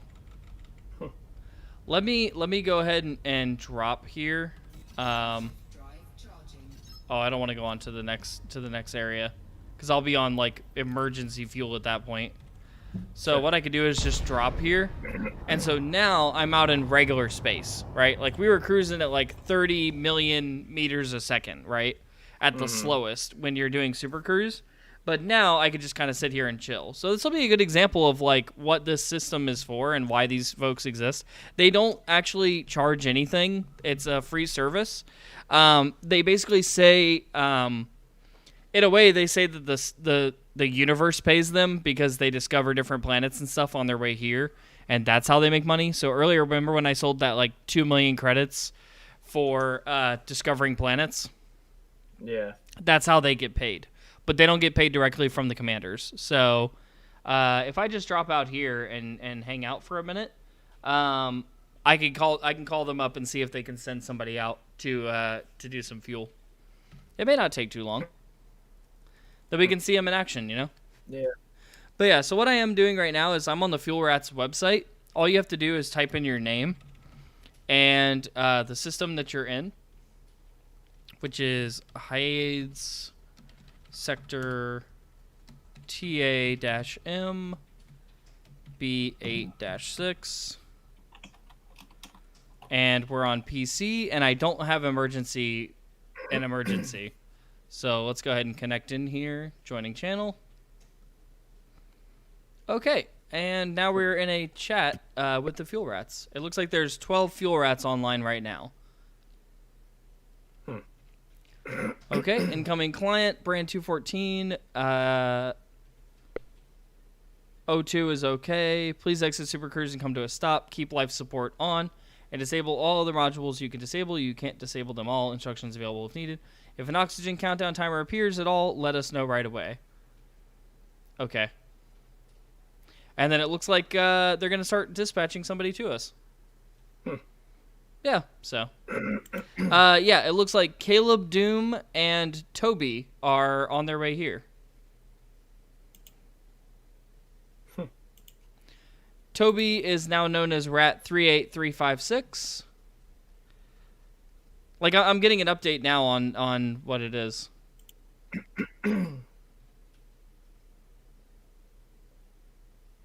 I might be able to show this window, actually. Let me see here real quick. Please let me know when your modules other than life support are disabled, or if you need instructions, welcome to the Fuel Rats.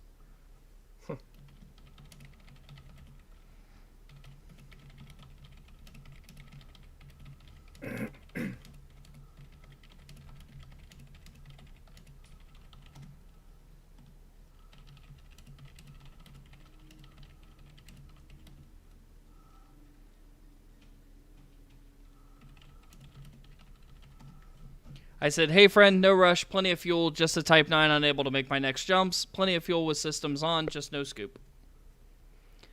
Mecha Squeak says, please exit Super Cruise, come to a stop. They basically are all just typing the same thing now. Or well, I guess it's the... Yeah. So Greamer, Caleb, and Ravenov are kind of all sending me the same thing. They're basically like, shut down all your life... Shut down everything but life support and whatever. I don't need to do it. I'm only running 0.85 fuel per hour. It's not an emergency. Right.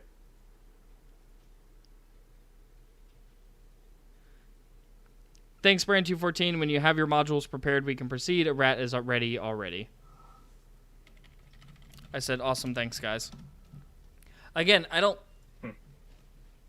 I don't need to shut down my systems. I just need them to bring me fuel to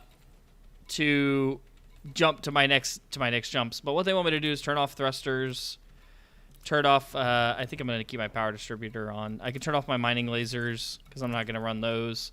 Keep life support on. Frame shift drive off. Cargo hatch off. Advanced docking computer off. You know, they basically just want me to turn off all this stuff. Yeah. I'm going to keep my cockpit canopy on. I don't know what that means, so... you know what? I'm good. Now I'm down to 0.12 per hour. We're good, guys. Chill. Please add the following rat to your friends list. Ravenov. So Ravenov's on his way. So he's our boy. So we're We're going to go ahead and copy his name here. There we go.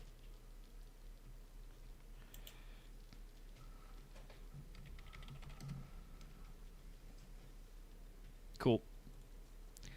So, I guess Caleb Doom is our dispatcher. He is sending Ravenov to come give us some fuel. Drives offline, 0 ability for thrust. Yep, that makes sense. Okay, 1 pending friend request from Grimmer. We'll go ahead and add him.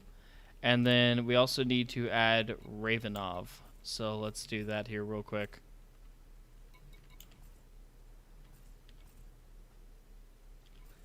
Let me see. Find crew. No. How do I add a new friend?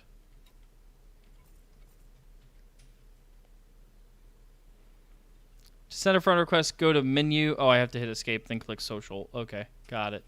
Social. Enter commander name, Ravenov.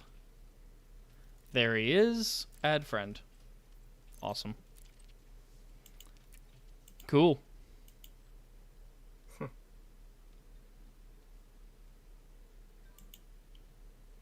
Alright, we are now friends with Ravenov. He's going to come in here onto our wing. Friend request plus. So, yep. So, he got my friend request.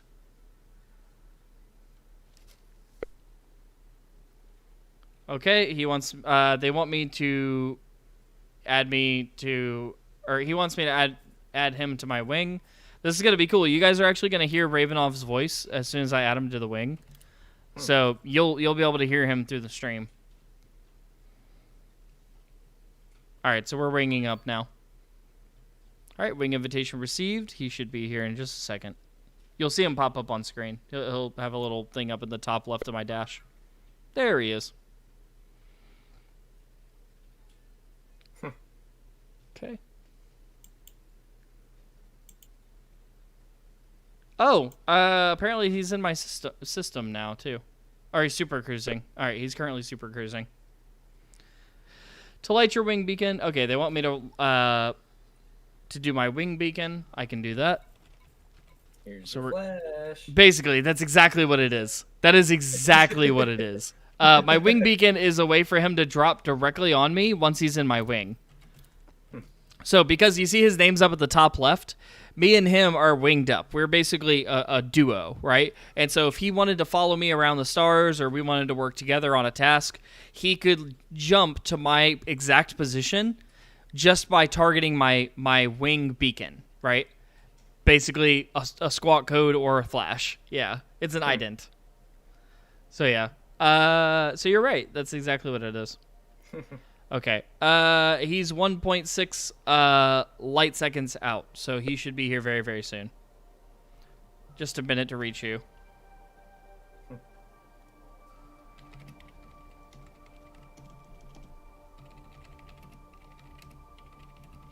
I said, no worries, all's well here. So it'll take him a minute to reach us, and then he can come refuel us. Cool. Yep. I don't use this service all the time because I don't need it all the time. But, you know, when I get distracted, it's nice to have them come do it. And again, like I said, he is a free service because they don't accept payment. Even if I were to offer it to them, they don't accept it. They literally say that the universe pays them. So, and I don't know if he started at Saul, but I was like 100 light years from Saul, so I'm not very far at all. He'll be here in a minute. See, he just jumped in. So now he's a blue dot on my screen. All right, he's coming in to help. Very nice.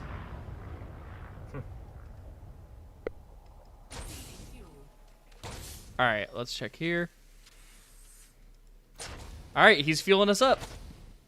Cool. So there's his ship there. If you're watching the stream, this is important. So there's his ship there, and what he's doing is sending me fuel to make it to my next jumps. So you see that little white thing? You'll see it in a second because the stream's delayed. But that little white thing just went under my ship to my fuel thing, and there it is. Hello there. Please power your modules on again. Oops. Let me type back to him real quick. There should be a wing chat that I can use. There we go. Incoming fuel.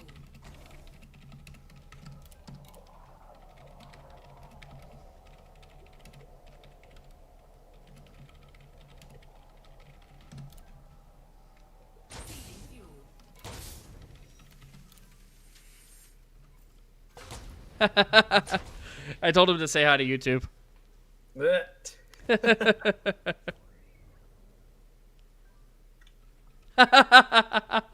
He said, "Hi YouTube XD."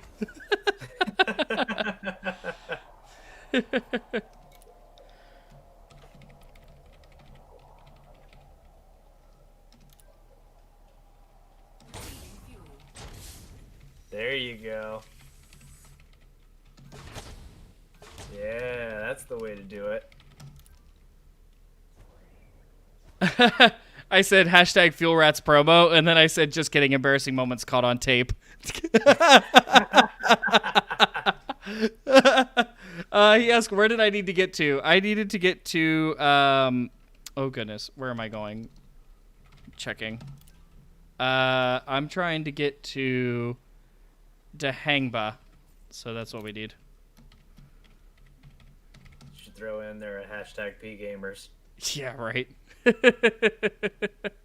I'll let him know before. Yeah. He's still sending me limpets because he knows, and I know that I'm huge. Mm-hmm. Like I have a massive fuel tank. And so yeah, he's sending a lot of limpets. But yeah, do you see it? So this is what you would be doing if you wanted to do this, or if we both wanted to do this. We could sign up for this service. They have a dispatch. They have a whole system. It's really, really cool how they do it. I really want to show off like the system that I just used to locate him. So I'll see if I can find that on my display here and show it off. It should